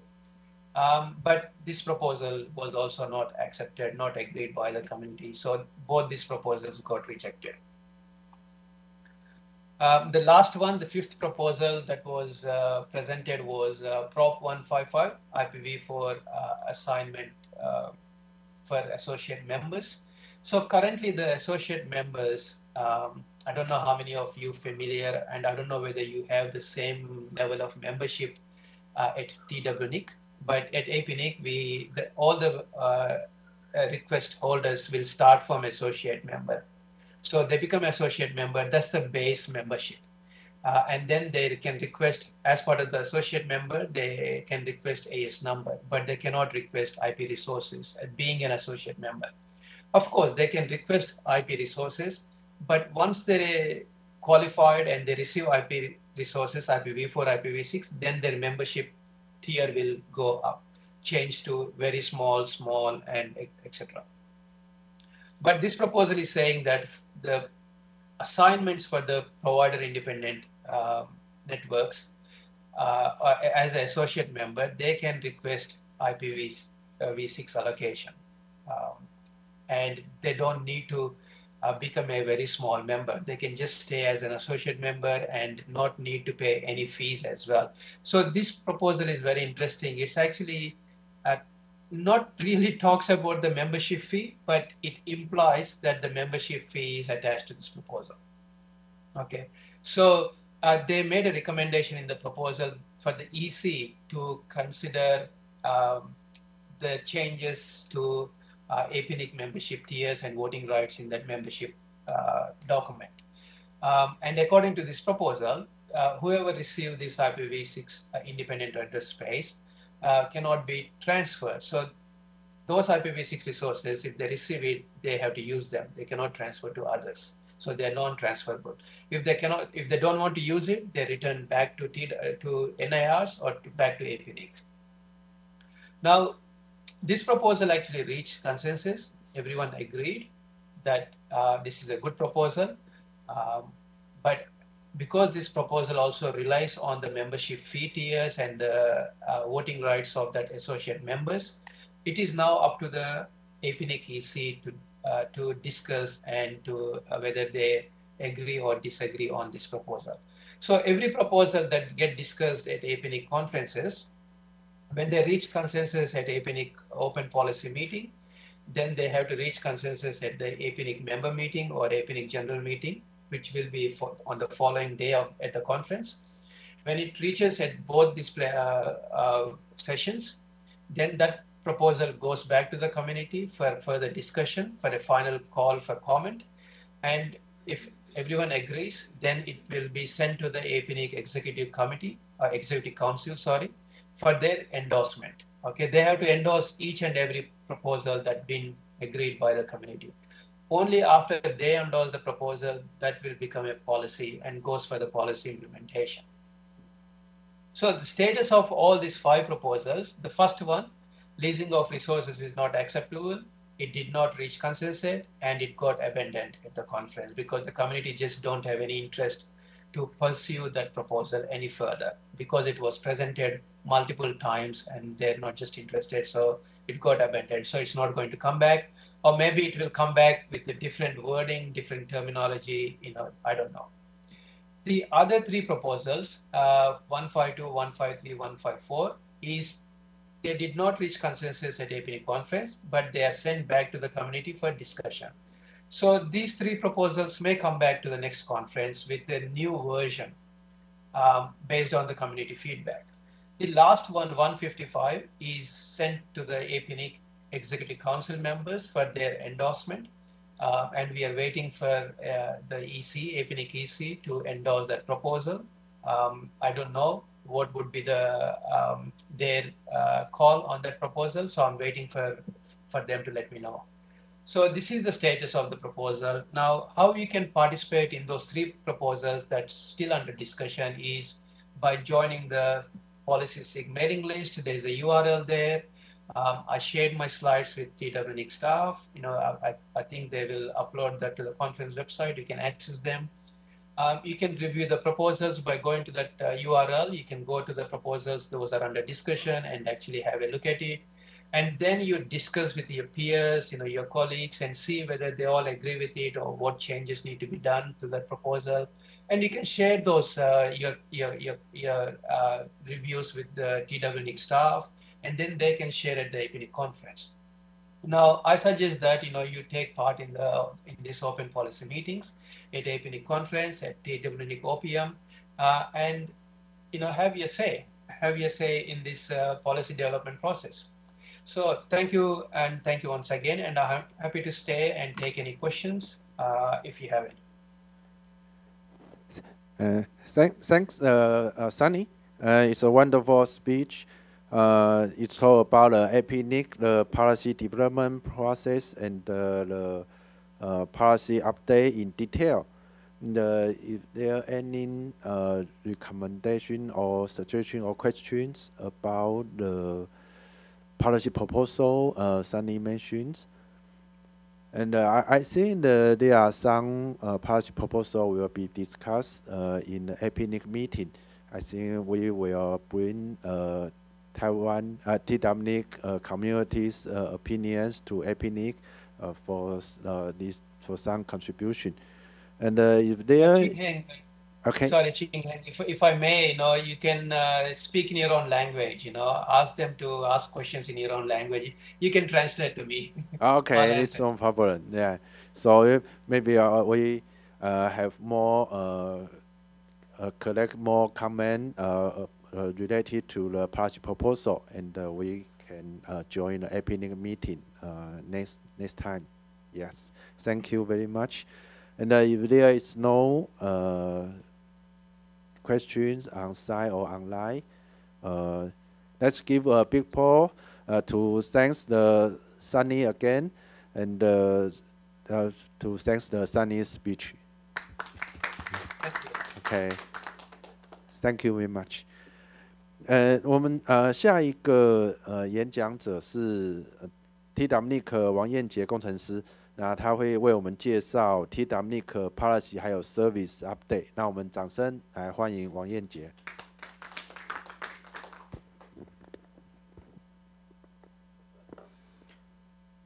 大家下午好。那我是 TWNIC 工程师王彦杰。那今天主要会做一个 TWNIC Policy 跟 Service 的一个 Update 的说明。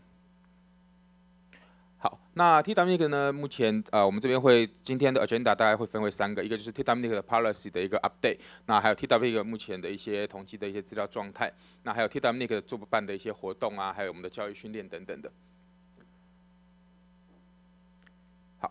那我们 TWNIC 呢，在今年2023年2月16号的时候，有公布一个 IP 会员协议书签订公告，也就是说，依据我们的第95次的 IP 委员会的一个决议呢，只要是跟TWNIC 这边申请的 IP 的会员啊，不管是代理发放单位或是使用单位啊，我们需要去在签署一个代理发放单位或是使用单位的一个协议书，那而且要按照我们的发放管理办法来缴交我们的相关的费用。那如果说没有的话，就会去失去资格。那如果说之前的单位如果还没有跟我们申请，就还没有签协议书的话，也要在期限内跟我们来签协议书啊。这个部分我们已经在2月16号的时候已经公布在网络上。那第二个部分是8月31号的时候，我们有公布我们的 IP 会员个人资料保护法的一个应告知事项。那我们就是依照这个依照这个个人资料保护法的这个相关法令规定来收集、处理跟利用我们的客户的一个资料。那我们的会员也需要去遵守这个法令。那第3个就是 TWNIC 在10月2号有公告我们的停止网际网络中心的交换中心的认可程序的一个公告。那依据我们的8月10号第97次的 IP 委员会我们会停止这个网际网络交换中心认可的一个作业程序而且并会废止我们的一个网际网络交换中心的参考作业规范，那也移除了我们的认可作业程序跟运作参考规范的一个网页。那TWNIC 呢，在近期有参与到 APNIC 的 policy， 我们的 APNIC 的 proposal 127，好，那就是将我们的这个最大分配的这个位置，好，从 /22，我们降到/23，好，可以延长我们 IPv4 的一个使用的一个时限。那这个部分我们是在2019年的时候 APNIC 47次会议的时候有达成共识，而且已经实施。那这边整理了近5年 APNIC 这边的一个会议的一个决议，然后跟去实施的一个这个 policy 的部分。那其中我们可以看一下在proposal 142，TWNIC 在2022年的时候呢，也已经按照这个规范，好来去做这个实施。然后139也是在139跟136，啊，这个也都是在2022年的时候，啊 TWNIC 就是按照 IPNIC 的一个部分去做这个 policy 的一个 implement。那在2019年的时候，我们有去实施这个 proposal 127，因为这个127也就是 TWNIC 这边台湾这边提出的，啊，所以我们也就是有去做这个implement。2021年的时候有那个实施那个 proposal 125，啊，就是我们的 build content 的一个 validation 的一个验证。那 TWNIC 目前IP 的会员数量啊，总共有333家啊，其中代理发放单位有56家啊，旧制非代理发放单位有51家，新制非代理代理发放单位有226家。在 IP 的部分核发部分呢 ，TWNIC 在到112年11月啊，目前总共核发了133186个/24的 IPv4，然后核发了2575个/32的 IPv6。在全球和 IP 核发的状况可以看到，目前还是美国 IPv4 跟 V6都是美国最多。那台湾这边的话，目前大概是有大概3500多万个 IPv4 位置，然后跟2615个/32的 IPv6的位置。那在 IPv6 使用率的部分呢，我们在2023年11月的时候有达到了58.8%。好，那我们可以看一下，我们之前在2017年底的时候呢，大概是只有0.46% 而已，所以我们的那个 IP 的使用率的增长是一直非常快。那目前在台湾 IPv6 的那个排名大概是全世界第9名。那在11月11号的时候，我们这边量测到是IPv6 的使用率是大概58.34%啊，在全球排名是第11名。那我们可以看到我们的主要台湾6大电信业者呢，在4G、5G 的行动网络部分，好，因为它是新建网络啊，导入 IPv6 的包袱会比较少。那如果说在固网的旧的固网 CP 的设备的支援程度不一，啊，太旧的换新的一个过程比较复杂也费时，好，所以那个在固网部分，啊，我们还是需要持续的去做这个新增。那 TWNIC 也架设了一个 IPv6 的推广网站，啊，可以让我们的个人的那个升级，或者是企业的一个升级，好，来升级 IPv6 有一些说明，好，一些文件都可以供各位参考。那TWNIC 在2023年的第3季有做连线频宽调查，好，在目前在国内的话呢，会是像 NCIC 啊、台固啊、亚太交换中心、HiNet 跟中嘉核网是我们的前5大的国内的互联的一个单位。那在国外的话呢，会前3大是 HiNet， 然后台固，还有我们的那个 TWGate 中华电信转国际的部分是前3大的联外机构。那我国对外目前的连线总频宽已经达到了8719711 Mbps。好，较上一季新增了12万多。那这边这张图是可以看到是我们的每年国外连线频宽的一个总成长图。那在到9月底统计，我们目前对国外的14个对外地区的一个联网，啊，在美国是以250万，啊，是在我国连线频宽最高的一个最主要的连线国家。那在我们的 abuse content 验证的部分呢，我们目前在今年上半年的进行的部分结果是目前有271个会员啊，大概84.2%有完成了验证。那我们是今年5月底的时候开始验证，好，那在15天内呢有179家完成验证，那30天内有228家完成验证，那像目前总共是271家有完成验证。那我们今年下半年的验证呢，大概会在11月下旬的开始进行。那到时候也请我们 TWNIC 的会员，好来协助我们完成那个联络人的验证。那在 RPKI 统计的部分，目前 RPKI ROA 的部分在台湾的在全世界排名大概是68名，那比例大概是85.73%。那我们的如果在亚洲的部分呢，目前大概排名在25名，哈，比例大概是就是比例一样哈，但是我们在亚洲排名大概是目前是25名。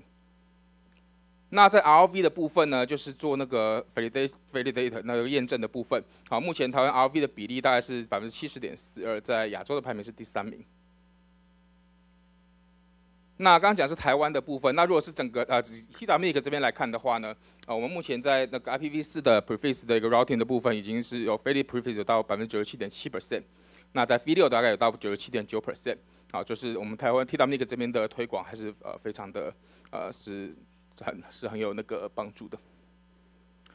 那接下来就是 TWNIC 的一些活动跟我们的教育训练的一个说明。那其实我们 OPM 是大概从2003年好开始进行第1届的 OPM， 那今年已经第20年了，我们每年会有2次的 OPM 的会议。那之前都是实体参加，那又有疫情之后呢，我们其实也会有开放线上的，让大家一起从线上参与。那OPM 这边呢，通常我们会有一些固定的一些 SIG， 好，像是 Policy SIG、Cooperation SIG、Cyber Security SIG、IP Video Deployment SIG， 还有 Operational Technology SIG， 好，这是我们固定的一个 SIG， 都会有那个邀请讲者来参与。那也会有时候会有一些 buff， 好，例如像是Internet Jurisdiction 的一个 buff， 还有 DNSSEC 的一个 buff， 好，有时候会有这些 buff 的场次。那我们在去年12月1号办了第38届的那个 OPM 的一个会议，好，那我们那时候的keynote speech 也是请那个 Jeff Houston， 好，他讲的是 Future Network Need 的部分。那在今年5月的时候呢，我们第39届的 OPM 呢是跟我们那个第4届的 ICANN APEC TWNIC Engagement Forum 好一起合办。好，那这时候像我们的数位部的唐峰部长TWNIC 的董事长好，然后像 APNIC 的那个 PO 也都有参与，都有来现场参加。那我们今年在11月9号的时候有举办一个数位转型趋势的 IPv6 推广座谈会，好，在 IEAT 的会议室，然后也就是举办，好，也是完美的圆满的成功。那另外就是 TWNIC 有在办一些IP 网络通讯人才教育训练的部分。那这个部分呢，我们今年总共会办4场，那目前已经前3场在高雄、台北、云林的部分已经举行完毕。好，已经举办完毕。那第4场在台南是11月23号，好，也是会实体的举办。那在2023年 TWNIC 跟 APNIC 也有一个 joint training， 好，那主题是 IPv6 跟 RPKI 的部分。那这个时间是今年的6月13号到15号，好，那有现场跟线上的一个参与。好，那这边就是一些统计资料，好，给大家参考。好，那我介绍到这边，看大家有没有什么问题。谢谢燕杰。那大家对燕杰报告有没有什么想要询问的部分？好，如果没有的话，那让我们再次掌声来谢谢燕杰。谢谢。那因为接下来的 session 呢，也是由顾组长来为我们主持。我们现在呢要进行的是我们今天最后一个 session。We are now proceeding our last session today, which is the IPv6 deployment 6. So please, 顾组长 the floor is yours. Thank you. 谢谢。好，那非常谢谢大家持续来做参与。那我们最后一个场次，那是我们 IPv6 部件发展特别兴趣小组 IPv6 Deployment SIG。那我们这一场次我们也很荣幸邀请到2位非常有经验的专家来给我们做演讲。那第一位是曾家伟，中华电信学院的高级培训师。那他主要的研究领域是在 IPv6、5G、Edge Computing， 还有软体定义网络 SDN、虚拟网络啊，还有 AI 这些部分。那今天要介绍的主题是 SRv6 介绍，还有一些案例的研究。那我们就用最热烈的掌声来欢迎曾家伟高级培训师。谢谢。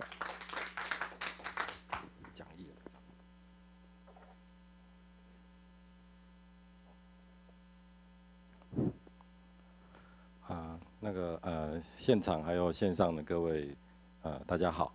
那我是这个曾家伟。那今天很荣幸呢，受邀 TWNIC 的邀请来这边介绍分享这个 SRv6 的一些技术。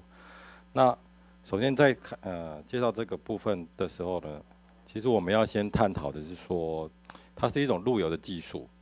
那我们要看看我们传统的网络上面的传输的一些问题。那我们知道说，典型的路由里面呢，它会有一个最短路径的这个选择的路径。那这样子的一个选择的方式呢，也就是说，大家都用最短路径的选择的方式，好，就跟塞车一样，大家都走那个最短的路径，那最短的路径那一条就会塞车。所以呢，在这种情况下呢，这种最短路径的选进呢，它有可能会造成一些拥塞。那拥塞的情况就会导致一些资料的一些流失。那也有可能会导致一些像是路由的收敛时间，那对于这个网络的利用率呢，会有直接的一个影响。那所以呢，在这个传统网络的这种最短路径的这种选择里面呢，它其实需要有一些新的技术来去做一些改变。那另外一个背景呢，就是说我们传统的这个网络传输的一个效能，比如说像我们这些 switch 或者是 router， 它都是同一个 box。那我们的这些路由器，路由器就是网络上负责这个计算这个路径的这些设备，那它就需要去把这些封包要把它收集、去分析，然后去建立这个路由表。那每一个封包它都要做一个动作，就是做 routing 的 match。那这种处理封包的动作呢，它有可能会造成传送的速度慢。比如说，当你的封包的量大的时候呢，对于这个 routing 的 match 的会有一些效能上的影响。而且呢，对于有一些这个讯务上面的一些这个差异，比如说视讯或者是音讯的这种讯务呢，会导致一些这个比较没有办法优先的处理。那我们谈到的这些传统路由的一个问题呢，它是现在进行式。那为了要解决这些路由，比如说拥塞或者是对于不同服务的一些差异，那有这个 segment routing。那什么叫做 segment routing 呢？那中文的翻译叫做分段的路由。好，那这个机制呢，它是由这个 Cisco 提出的一种 source routing。那 source routing 是什么意思？ source routing 呢，简单来说呢，就是由来源端的设备呢去决定后续要走的路径。这跟我们在网络上面选进的部分有一点不太一样。网络上的路径是分散式的路由，由路由器去计算。那原路由的机制呢，就是由来源端去指定说我要走哪一条路，它会建立成一个 explicit 的 path。那 segment routing 呢，就是在这种机制下面呢，把这个可控制的标签呢，放在这个 IP 跟 MPLS 的网络上面，来提升这样子的一个网络传送的效率。那具体来说呢 ，segment routing 呢，它是 data plane 的技术。也就是说，上层的控制呢，并不是由这个路由的机制来决定，它是透过什么？它是透过这个，比如说像是 SDN， 集中式的控制，或者是 IGP 的这个 routing 的 protocol。那有了这个 segment routing 的机制出现之后呢，那其实呢，对于这个网络的一个发展上面，它带来一个很大的一个影响，就是说，我们现在分散式的一个路由呢，在这个原路由的机制上面呢，可以做一些改进，就是最大的改进就是以前这种动态选择路由的这种最短的路径呢，可以把它变成一条可控制的路径。那这种可控制的一个路径呢，就可以让我们这个刚刚提到的这些，比如说路由的拥塞，大家都选同一条，或者是对于这个传输讯务的这个差异化，就能够有一些有效的控制。那这个分段路由技术的这个发展的背景呢，那其实除了网络的一个问题存在之外呢，我们从网络发展的历史来看，从早期的 Ethernet IP 到这个 IP MPLS， 到未来的这个可程式化的这种控制的技术。那以前的时代是网络驱动应用，相信有很多这个先进，就是你可能很久以前在上网的时候是非常的慢，但是现在的这个应用越来越多，所以它驱动了这个网络快速的发展。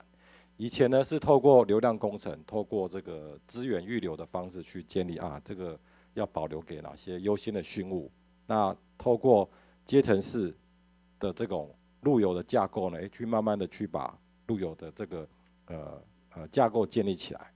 那在这种限制下面呢，这个网络的发展会受限。至少现在新兴的应用，不管是这个 SR 或者是更高速的一些应用的需求，它会受到这种限制。那未来为什么会发展成应用驱动网络？就是说我们现在的应用越来越多元化，就是可以把它网络呢当成一个服务的资源，可以提供一些按需的一些服务，那也可以透过一些可程式化的控制，去建立这种专属的一些网络，来去驱动这样子的一个应用的一个发展。那 segment routing 呢，在这样子的一个背景下面呢，它有几个优点，我们等一下会提到。那刚提到的这个 segment routing 的组成呢，它其实是在扩展的这个资料平面上面，它可以跟我们既有的这个 IP 网络还有 MPLS 做结合。那它可以解决旧有的这些RSVP 或是 LDP 的这些问题，而且它可以跟现在我们新兴的这个集中式的 SDN 来做结合。也就是说呢，在这种 SR 的技术发展的面向上面呢，其实 LDP 的一个问题呢，它会造成一些这个路径的这个流量工程的一些限制。那什么叫做 LDP？LDP 就是第二层的这个设备呢，它会在交换邻居的资讯，但是我们设备之间呢，还有第三层 IGP 的这个路由的资讯，它如果没有办法同步的话呢，会造成一些流量的黑洞，就是资讯不同步的时候，可能会这个造成这样子的问题。那为了要解决这个 LDP 的问题呢，其实在 MPLS 里面呢，它用了这个RSVP 的这个 traffic 的 engineer， 也就是做一些资源的保留。那这种资源的保留呢，它会造成一些问题。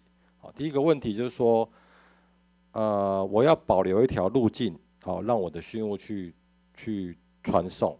那我中间的节点呢，它需要去讲好这个资讯的部分。那这些讲好的资讯协调的过程会造成一些maintain 的 overhead， 这就是 RSVP 的问题。那另外一个部分呢，就是 equal cost 的 multipath routing。好，什么叫做 equal cost multipath routing？ 就说我们的这个刚提到的最短路径的选择，演算法的路径大家都选最短的路径。那其实呢，当最短路径有这个没有办法处理的时候呢，可以用一些 equal cost， 就是我们把它做一些分流的计划。那但是呢，这个部分呢，我们现在没有办法支援，所以它会造成说它选择的路都会走到同一条，就会造成拥塞的问题。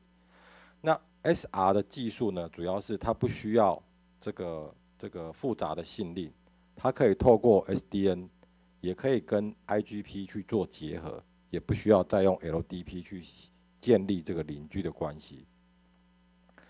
那营运商呢，也就是我们的这个电信运营商呢，为什么需要去采用这些 SRv6 的这个主要的原因？那除了刚提到的历史的背景，还有发展的一些脉动，网络营运商呢采用 SRv6 最主要的原因呢，大概可以归纳成几点。好，第一个呢是减少这些维运跟资本设备的一些支出，就是让我们的设备的利用率更有效率。第二个呢是这个网络的扩展性跟可用性。那怎么样去扩展这个网络呢？也就是说，让我们这个网络的这个应用可以跟更多的技术去做一些结合，比如说支援这个服务的按需，以及提供差异化的一些服务。那更可靠的是说，可以结合一些这个我们现在的这个移动的服务呢，去提供这样子的一个这个发展。那这个是这个Omdia 的这个研究报告它所分析的一个部分。那其实最重要的一个原因就是希望能够去改善一些网络的一些这个利用的一个状况，让我们这个既有的这个网络受限的问题呢，能够做到一些优化。那至于这个 segment routing 的技术的标准，那目前这个 segment routing 的技术呢，主要是在 IETF 这个 working group 里面讨论的。那这里面呢，有非常多的这个工作的小组呢，在针对 SR 技术的标准化呢，来去做这样子的一个工作。那主要可以规划成区分为4大类。第一个是 architecture， 第二个是 use case and requirements。那第三个呢是比较多的，就是跟协定有关的一些这个扩展。好，因为我们的这个路由的协定也非常多种。但是并不是直接的这个 migration， 所以它必须要针对既有的协定呢做一些这个 effort。那最后一个是 Young 的 model，Young 的 model 呢，它其实要更早以前要提到说，它其实是一种资料标记的一些格式，它可以用在 NIC config 作为这个网管跟网络设备的一些资料描述的一个模型。那 IETF 的目前的这个标准里面呢，大概有分这4大类。那目前呢，在这个 SR 的这个我们刚刚提到的 SR 的这个 plan 里面呢，可以分成2类，好，就是 data plan 可以分成 SR MPLS， 还有 SR V6。那 SR V6呢是基于 IPv6 为主的这种分段路由的协定。那 SR MPLS 如同我们 MPLS 我们了解的 MPLS 它是第2层跟第3层的协定，所以它在它的上层呢可以去承载 V4 或 V6。那这2个最大的差别就是 SR MPLS 在上面可以去承载这个 V4 跟 V6， 那 SR V6 呢只能在这个 IPv6 的网络上面去运作，所以这就会导致说这个现要的网络呢怎么样去演进到这2种，好，其实有一些这个发展的一些轨迹可以去做一些参考。那当然呢，以这个我们讲说技术演进的步骤来看 ，MPLS 的优势它是透过标签来去传送，所以它直接透过 SR、MPLS 可以直接的扩展，这个是比较无缝的做法。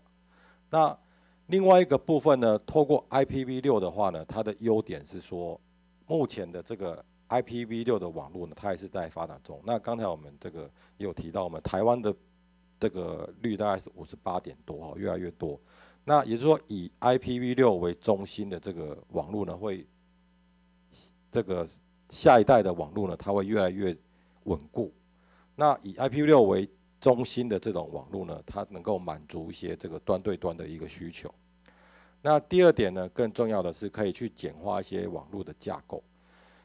这边讲的是说，主要是说我们可以去简化控制平面，更重要的是说，我们在从这个电信网络的不管是汇集核心到云里面，都可以用单一的技术去做接接，也就是透过 IPv6 去做转接，这样子呢可以去避免传统网络这种VPN 啊 MPLS 要下车这种叠床架屋的情况。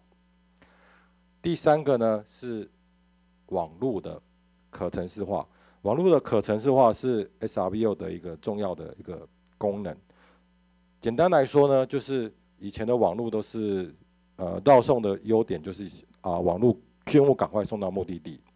那可程式化的一个控制呢，它可以透过 SDN 的或是 NFB 的技术呢，把我们这些封包呢导引到这个特定的 VM， 也就是实现这个云网融合的一个功能。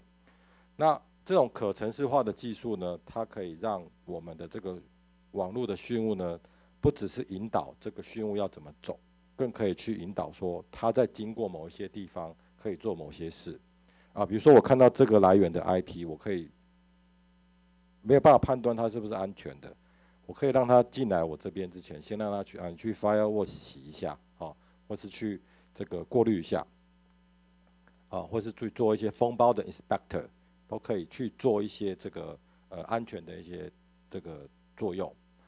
那从这个 SRV6 的技术的一个标准呢，那我们大概可以有这个图来看，目前 SRV6 主要的架构以及这个 header， 还有可程式化控制，以及最重要的这个 TE 的 policy 呢，已经有正式的 RFC 的标准。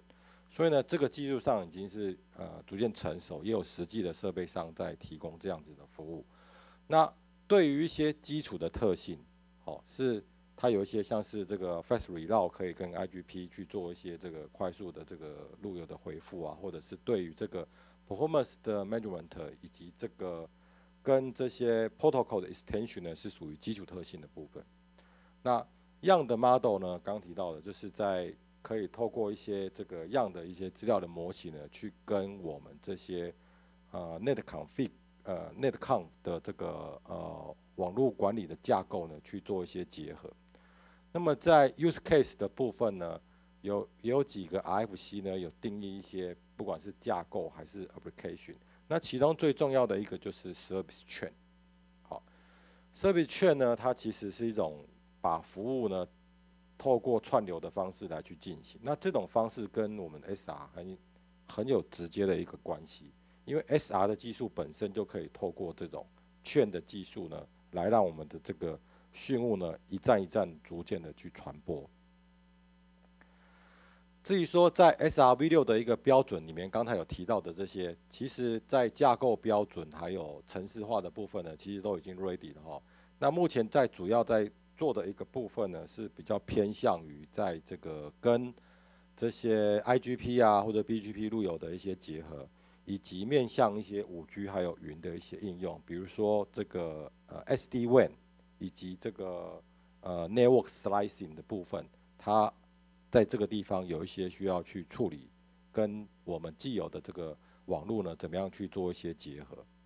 那在支援 ISR 的这个厂商来说，主要当然是思科还有这个为主。那目前在这个特别要提到的就是 SRv6之所以特别，是因为它在这个 Linux 里面可以跑，好，这个是我觉得它的一个很重要的一个优势。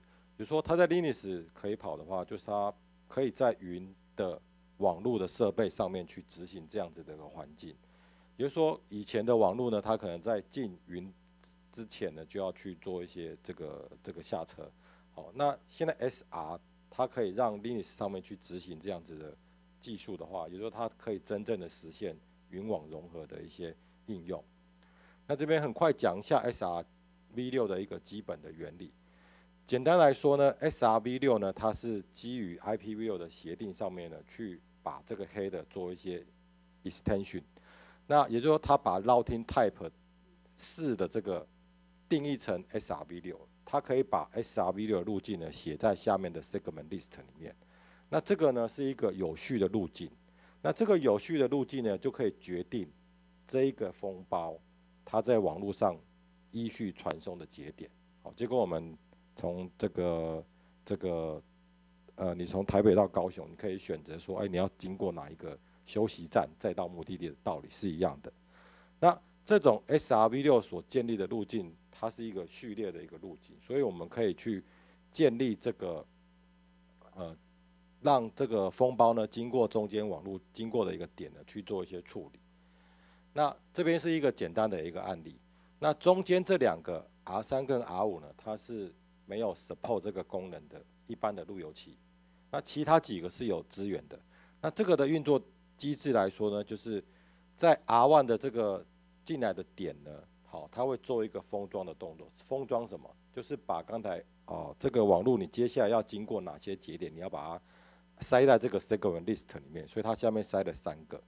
那它这边如果进到下一个节点有 match 的话呢，它就会做一个这个 match 的动作。那 match 完呢，它会把这个 segment list 的它会把这个 segment list 的这个下一个位置呢 copy 到它的 destination， 再往下送。那这样子的一个方式呢，就可以让一般的这个 R3 呢，它也可以透过这个 destination 呢去做一个 match。那当然最后一个就是做一个 pop 的一个动作。那这有一个好处，就是说中间的网络设备不一定是需要全部支援 SRv6， 好，但是呢一定要支援 IPv6， 至少它要看得懂上面这个封包。那 SRv6的这个网络的这个可程式化的部分呢，主要是它可以把这个 locator function 还有 args 的这个program 呢，它已经定义好了。那这个 locator 的用途呢，其实就是把这个位置的标签呢，跟我们现在的 routing prefix 呢的用途是一样的，好，所以它可以做一些aggregation 以及做路由的一些这个 match。那 function 是一个指令，那这个指令呢可以用来表示这个设备呢在收到这个封包它要执行什么动作。那这个 args 的这部分都可以把一些像是这个 Ethernet identify 呢，把它加到里面去做一些讯物的辨识。那这个是一个设定的范例。那它可程式化里面呢有很多控制的功能。那以这个范例来说呢，它是一个 AND 的功能 ，AND 就是基本的 match 的功能。比如说，当我们的讯物呢，好收到这个收到我的路由器收到这个封包呢，我会去 process 这个部分。那我有 match 的话呢，我就会去减我的 segment left。好，那接下来就是把我剩下 left 的再 call 到这个 destination 的栏位上面去做下一个动作。那这个呢，就是它的一个基本的一些控制的一些可程式化控制的一些功能。那还有一些其他的功能，比如说它可以跟 VPN 或者是 Table 的 Lookout 去做一些结合。那我们回到 Linux 呢，支援这个 SRv6呢，最重要的这个优势它带来的这个云网融合的一个发展的契机。也就是说呢，对于这个我们在讲说云里面的这些虚拟的伺服器呢，它可以直接 run 这个SRv6。那这样子的一个优势呢，可以去完美的去整合这个 overlay 跟 underlay， 甚至是券的这种应用呢，都可以在云网融合的方式去做实现。那本身呢，对于这个 Linux 的一个资源来说呢，其实我觉得它才是这个 SRv6 这个真正优势的地方，因为我们这个云网融合的这种应用呢，它可以去减少一些网络的一些延迟，那也可以去开创一些创新的应用，来去提供更有效的一些服务。那刚提到的这种券的应用呢，就是一个关键的应用。Service 券呢，因为这种技术呢，它其实就是把我们这些像 Firewall 啊、DPI 啊这些我们讲的网络的应用的服务呢，它可以透过券的方式把它串接成一个有序的这个网络的功能。那这种串的技术呢，其实就跟刚才那个 SRv6 里面它把 Segment List 封装在封包里面的用途是一样的，所以这个呢，就是它一个直接的一个应用。也就是说呢，我们可以透过 SRv6 呢去实现这种券的应用。那这种券的话，把不同的服务绑起来，可以有效的去提供一些更客制化、更弹性的一些应用，更甚者可以把这些应用的这个利用率提高。那么 Service 券呢，在这个实作的方式呢，当然不只是用 SRv6， 只是说 SRv6 呢，它的这种封装的方式呢，跟 Service 券呢，它是很直接的一个对应。那当然 Service 券呢，它还有其他种 implement 的方式，比如说Policy Routing 或者是 Network Service Header， 甚至是这个Layer 2的 MAC Forwarding 都可以去实现。那这边要讲的是说，如果是用 SRv6 来做的话呢，它其实更能够直接的去对应这种我们讲说网络封包的一些关键的一些应用去扩展。那 Linux 呢本身在这个 SR 里面呢，它可以让这个券的话呢去实现，也就是说我们可以让这个云网的这个中心呢，可以透过这个 Linux 呢去做一些结合。那目前呢比较有机会发展的是，特别是像是资安的应用，可能它在网络上进云端之前呢，可以去经过这些像Firewall墙啊，或者是封包的检测，去做一些这个安防的一些应用。那透过这样子的一个券的应用呢，可以去让我们这些overlay 跟 underlay 的这个网络呢，可以去实现云网融合的应用，有一个创新的一个基础。那接下来介绍一下业者的案例。那其实 SoftBank 呢是日本的一家这个业者。SoftBank 呢，它是直接用 Cisco 的设备，那它主要是在5G 里面直接去部署这个网络。那它会部署这样的原因，是因为这个刚刚提到的传统的网络里面有一些路由的这个典型的问题，以及这个像我们 VPN 啊，或是 MPLS 在网络里面会有多阶层、多段，就是说叠床架屋的这种状况。那 SoftBank 呢，它直接用 SR， 就是它可以去客制化它的这个路径，就是说它可以按需的去选择它的路径去传送。那这样子的情况下呢，有机会让这个云网融合在这个上面去带来更多的一些创新的应用。那 Rakuten 呢，也是一家业者。那 Rakuten 比较特殊的是，它是先把它的网路呢，先升级到 V6， 再逐渐演进到 SRv6。那当然它也是采用 Cisco 的 solution。那这边它的做法呢，主要是希望能够在这个云就是从用户端到这个5G 的 Transport Network 到这个 DC 甚至到 Internet 呢，都可以在 V6 Native 的网络下面去运作。那在这样子的一个过程中呢，它主要也是因为它是比较新兴的业者哈，所以它比较没有传统的包袱。那但是它的设备要先升级到这个 V6。那简单的来说呢，这是 SRv6 的一个优势呢，它可以去简化网络的这个架构，那可以跟一些可程式化的一些软体，像 P4 的专案。那最重要的一点是在这个云网融合的一个部分里面，它应该是扮演有一些很重要的一些角色。那当然，它目前还是有一些这样技术上面在 IT 还在讨论，以及设备的一些问题，比如说这个设备的资源，以及这个segment node 的 header。好，我们知道 IPv6 的 header 是40 byte。好，你如果切的越多，就是你带的这个越大的话，可能会影响一些效率。那再来就是说标准化，虽然 SRH 的这个标准已经有了，但是在这个标准上面还有一些挑战。那总结来说呢，其实我们 IPv6，其实我们在我们 TWNIC 的这个带领下，我们台湾这个在这几年内算是取得一个很好的成绩哈。但是以前从 IPv6 刚开始的时候，一直是认为说 IP 的位置不足，它可能是这个有点不能说狼来了啦，就是但是现在还是有 V4 的这个状况。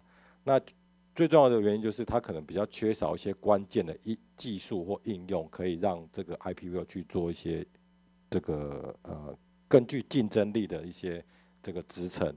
那 SRv6 的出现呢，这个它在这个对于这个 IPv6 来说呢，它是一个很有力的一个支撑，是说它可以在 V6 的网络上面实现可程式化的网络。第二个是可以跟云网融合呢，扮演关键的角色。那第三个呢是这个 SR 的 V6 呢，它可以在我们这个跟像是券的这种应用来去做更好的一些结合。所以它在这个不管是对于这个发展的这个未来的发展来说，以及这个新创的应用来说，它应该是扮演一个很关键的一个角色。那么当然呢，电信业者呢，它在这个 SR 部署里面呢，它还需要相应条件的一些成熟了。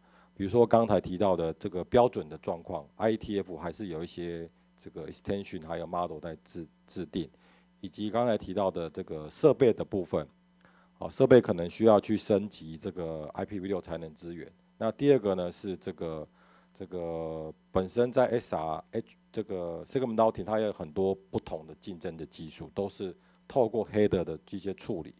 那总结来说呢，就是这个 IPv6 呢，它带来了一个新的一个契机。那未来的 IPv6 在这样的技术的支撑下呢，应该是可以达到一个更好的一些跟新创应用的一些接轨。那以上呢是我们今天的这个报告。好，谢谢。好，谢谢曾博士。大家对曾博士报告的内容，SRv6做了蛮详尽的整个技术，还有目前未来的一些发展趋势。那大家有没有什么问题可以要请教曾博士？好，我们立夫兄好。雷亚游戏黄立夫哈，这边想要问一下啦，就是中华电信这边的计划，因为我们都知道，就是说 IPv4 欧里的网络，它要连线 IPv6，它作为主动端连线有问题嘛？对。但是 IPv6 的网络，它作为主动端连接 IPv4本身这件事情是没问题的。如果 ISP 有实做 NAT64跟 DNS64的话，对，以这个前提而言，那在日本，日本跟越南有推，我不是很确定，但是我有知道这个事情，就是V4 as service， 对，就是 IPv4 它已经变成是一个可选的项目，它 overlay 在 IPv6 上面，对。那其实就目前的服务发展设计而言，最终 V4 应该只存在于资料中心，在我的认知，对，它应该只放在资料中心里面。那中华电信在这方面的架构演进上面有它的 timeline 或 milestone 的预想嘛？对，因为 IPv6 as a service 或是 as a only service， 其实在很早在美国，因为行动网络的关系，因为它新的 AS 本拿不到 IP 嘛，所以很早以前就这么做了。那其实就目前看到的大型服务而言，就是 V6、V6 Only 这件事情本身没有问题。那如果不支援 V6 Only 的服务，那一定要 V4 的服务。那看起来很多服务在美国好像服务商也是说，哦，你不支援，我就当做没这个事情。他也不见得真的要做 NAT 这件事情。对，所以就是说，就是说在简化路由这个设计上面，就是说在用户端 V6 Only 或者是说 prefer V6， 然后 NAT V4 这件事情，在中华电信上有想法吗？我只是好奇这个事情，因为其实我知道的事情是，像有线电视网络，我今天要绑一个固定 IP， 它实际上它的处理方式是，哦，它会跟你讲说，数据机插某一个 port， 它会独立给你一个 VLAN， 有点像在做 SDN， 但是它其实不是 SDN。所以它就是说，哦，好，你在那个 port 上面特定的 VLAN 会绑一个 ARP 记录嘛，你那个地方 DHCP 拿到就固定那个 IP， 那你那个 IP 上面要做什么 service， 那是你家的事情。对，那只是就是说，因为 V4 终究它也是要花钱，而且很贵。对，那它终究就是说以 V6 为主要服务这件事情，中华电信的期程或者是timeline有吗？我很好奇。好，因为时间关系，我们让那个曾博士简要回答一下。那我再简要回答一下，就是说怎么，就是中华啦，就我的了解，在我们的 V6 的部署上面也是花了很多的 effort 啦。那其中当然是以这个过网行网的部分为主。那至于说云端的部分，我们主要是说 IDC 的部分先优先。那云端的部分，我们知道现在公云的竞争，像是 AWS 啊，他们的这个 V6 的能力都比我们好，所以我们在公云的部分比较没有这方面的一些构想。那第二个是你刚刚有提到 NAT 的部分，那我们目前在 NAT 64这种技术比较不会采用，因为我们这个还是以策略来说，还是缓步的。逐步的演进到 V6 为主了。那中间这个过渡的话，可能不会透过这个 NAT， 虽然有这个技术的存在，但是据我了解，我们可能比较不会采用这方面的服务。NAT 64这样去接取。那至于说未来这个中华的一些发展，我们主要还是就是参照国际的一些趋势。那目前应该是主要着重在固网的普及率会。在这方面有一些还有一些working 要跟 IP 这边可以，当然也是结合一些政府的政策，带动我们这个整体国家的数位的 IPO 的普及率。好，那谢谢曾博士。那也因为时间关系，那我们再次谢谢曾博士，谢谢。接下来我们进行最后一位，也是我们这一场次的第二位讲者。The speaker, the on is TWNIC Deputy Director of the Corporation and the Resources Management Department. She is also an experienced NIR6 chair of IPNIC community. She has experience in working as an IP hostmaster. IPS number, IPv6 routing policy maker, the IPv6 RPKI deployment analyst, trainer, and project manager. She has initial and contributes to many projects that has brought VNAN to be in the top 10 countries having the highest IPv6 adoption rate in the world. Today, the speech topic is the IPv6 deployment in VNAN. Let's welcome it's your time.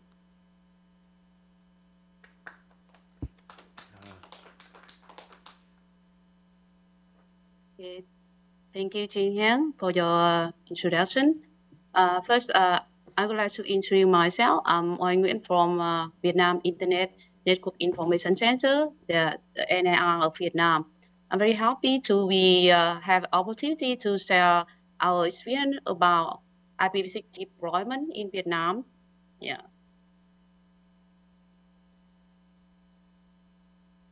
Yes, I would like to share our overview of what happened in Vietnam. We had two national plans. First, a long time ago, from since the 2011 to 2019, we had a national IPv6 action plan focused on the enterprises. And now we move to the next program to focus on for government agencies from 2021 to 2025. As you know, the key organization during deploying IPv6 in Vietnam is that Vietnam IP Task Force, and now it's the focus from MIC, the Ministry of Information and Communication, and VNIC, the NIR of Vietnam. We are standing committee to promote IPv6 deployment in Vietnam, and also as the big enterprises, and they are very important subject to deploy IPv6, just the big ISP and operators. As well, I believe that IP member is one of the best important factor we need to deploy IPv6. Up to now, we were happy to reach maybe nearly 60% of IPv6 deploying in Vietnam, and we ranked the 9th in the world. And while we deploy IPv6, I believe that all of us know that IPv4 is out, and IPv6 have a lot of advantages, not only for a huge address space, it also earns the best advantage from IPv6. And also a lot of organizations, a lot of countries deploying IPv6 in Vietnam, and also Taiwan either have us. We also keep promoting IPv6 deployment. And in Vietnam, we have some policy to promote IPv6. First, we had the program from the Prime Ministry to digital transformation, and we require and promote IPv6 deployment. And also we had some policy for government agency to deploy IPv6. To look forward, we will reach 100% government website enable IPv6, and to be ready deploy IPv6 only in 2025.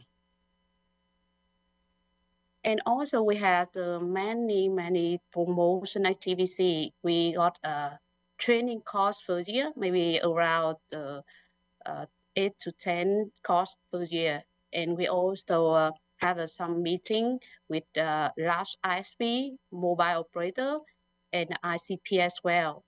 And also we had some meeting with government agency to promote them deploying IPv6. And also we had some event like OPM, from TWNIC.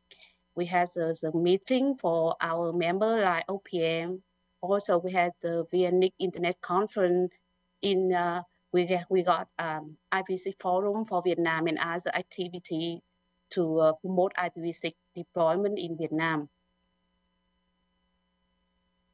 And now from government agency, almost governments had the planning IPv6, and also we deploy IPv6 for website, the portal, to be enable IPv6. For the internet service, that I think that is very important, and up to now, the use of IPv6 in Vietnam nearly 58 to 60%. And also from the broadband, fixed broadband, we got 74%. of subscribers enable IPv6. For mobile, we got 60 billion IPv6 subscribers. Nearly 64% of the mobile subscribers enable IPv6, focus on 4G and 5G. And also infrastructure, the main important infrastructure in Vietnam, just including VNIX, Vietnam Network Internet Exchange, and also national DNS. Yes, all of the peering connecting VNIX, yes, connecting VNIX by IPv6, and also the all national DNS enable IPv6 and support IPv6 query. And VNIX is also the NAR with Vietnam, but also we take care for the infrastructure like VNIX and national DNS for .vn. Yes, we looked detail about our member, and as you know, we promote to members applying for IPv4, IPv6, and AS number. So maybe 50% members having IPv6. So we keep continue to force them applying for IPv6 in the near future. And also, you can see the top 10 of AS for deploying IPv6 from the IPNIC Lab. And some of the big ISP like VNPT, with 10, they got a great number of IPv6 deployment, but also some IDC like Green Cloud and FT Online and others deploying IPv6. So good. And just I mentioned that not only big ISP, big mobile operator, but also the IDC, cloud CDN provider service. And also IP members should deploying IPv6 soon. And what next, that's the, you can see just, I believe that's some research to talk about what happened in the future. So in the future, I believe that the number, the use of IPv6 for global will increase. Maybe we will reach the 50% in 2025, and during from now to the 2025, some best practice to deploy IPv6 for only for content, for cloud, and also some case study we have just know from the TWNIC member for routing security and also IPv6 security as well. Is some of the big content to deploy IPv6 during from 2023 to 2025. And I believe that in up to from 2026 to 2030, yeah, maybe IPv6 will explore for IoT, cloud, and 5G. And also the new concept of IPv6 first will be active on the internet. And the total US IPv6, I believe that we will reach 50% IPv6 user for globally. Yeah. And from the research from outside, we believe that we have the same activity to promote IPv6 in Vietnam. We look forward in 2025, the use of IPv6 for Vietnam to reach 70 to 80%. And also we hope to have the 100% of IPv6 subscriber for broadband, yeah, not only fixed but mobile broadband. And also 100% IDC cloud porting content provider will be deploy IPv6. And also we look forward to 100% of IP members deploying IPv6. And some of the important key we promote to big ISP, big operator to deploy IPv6 for 5G, cloud, and IoT. And also we promote to deploy IPv6 only to can support us to deal with the IPv4 exhausted. And in the from 2026 to 2030, we look forward to the deploy IPv6 to IoT for IoT, for cloud and 5G and other concept like IPv6 Plus. And also from government, yeah, we look forward to support 100% of government website enable IPv6 and ready to deploy IPv6 only. And I believe that during 2026 to 2030, we promote them to deploy IPv6 only. And basically from our case study, I just has some recommendation for TWNIC member to hope they can deploy IPv6 sooner and better. Yes, the first ISP and operator, mobile operators, maybe they can deploy and provide IPv6 for all of the subscribers and also deploy IPv6 only soon. And also for local content provider should enable IPv6 sooner to make the better from the infrastructure, but also the content service. And for government agency, as the first, the websites are very bad practice to can go first. They should enable IPv6 for the website and also deploy IPv6 for another network, TNS and DNS and other other service, internet service. For members, there's maybe if they are already deploying IPv6, it's so good. But if they did not start it, please, I think you should have plan to deploy IPv6 and also prepare for the human resources, equipment, and IPv6 resources. Also, you can building the BDP network to make the network better. And after that, you should transitioning IPv4 to IPv6 within the network and service with the new type technology. But I believe that the IPv6 will be that IPv4 is halted, so new stack is not a good technology in maybe in 5 years later. But I believe that you can ready to just test deploy IPv6 only and to be ready deploy IPv6 only in 3 to 5 years.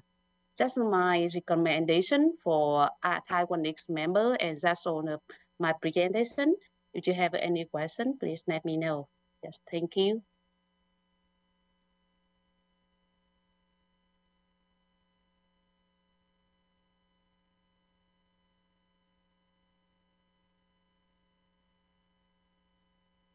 About the VNX experience, it's very impressive. The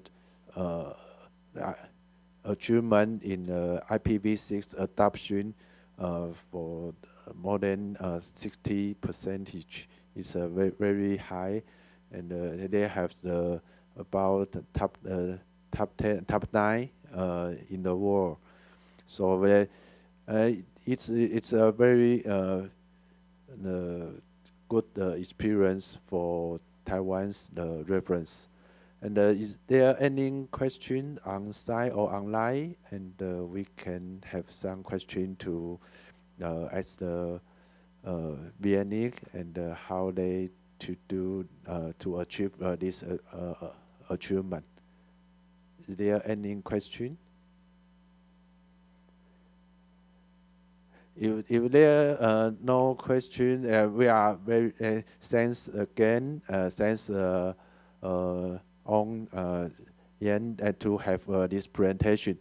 So we also we meet in IPNIC meeting every year, so we can have more exchange experience to talk about the IPv6 promotion. Thank you very much. Let's thanks the ON again. Thanks.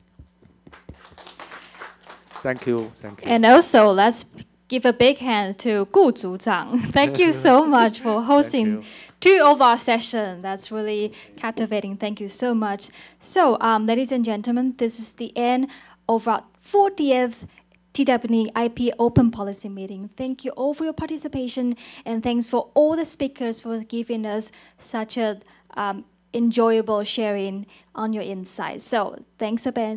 Once again, thank you so much for your coming. Thank you. I'll see you next year. Thank you.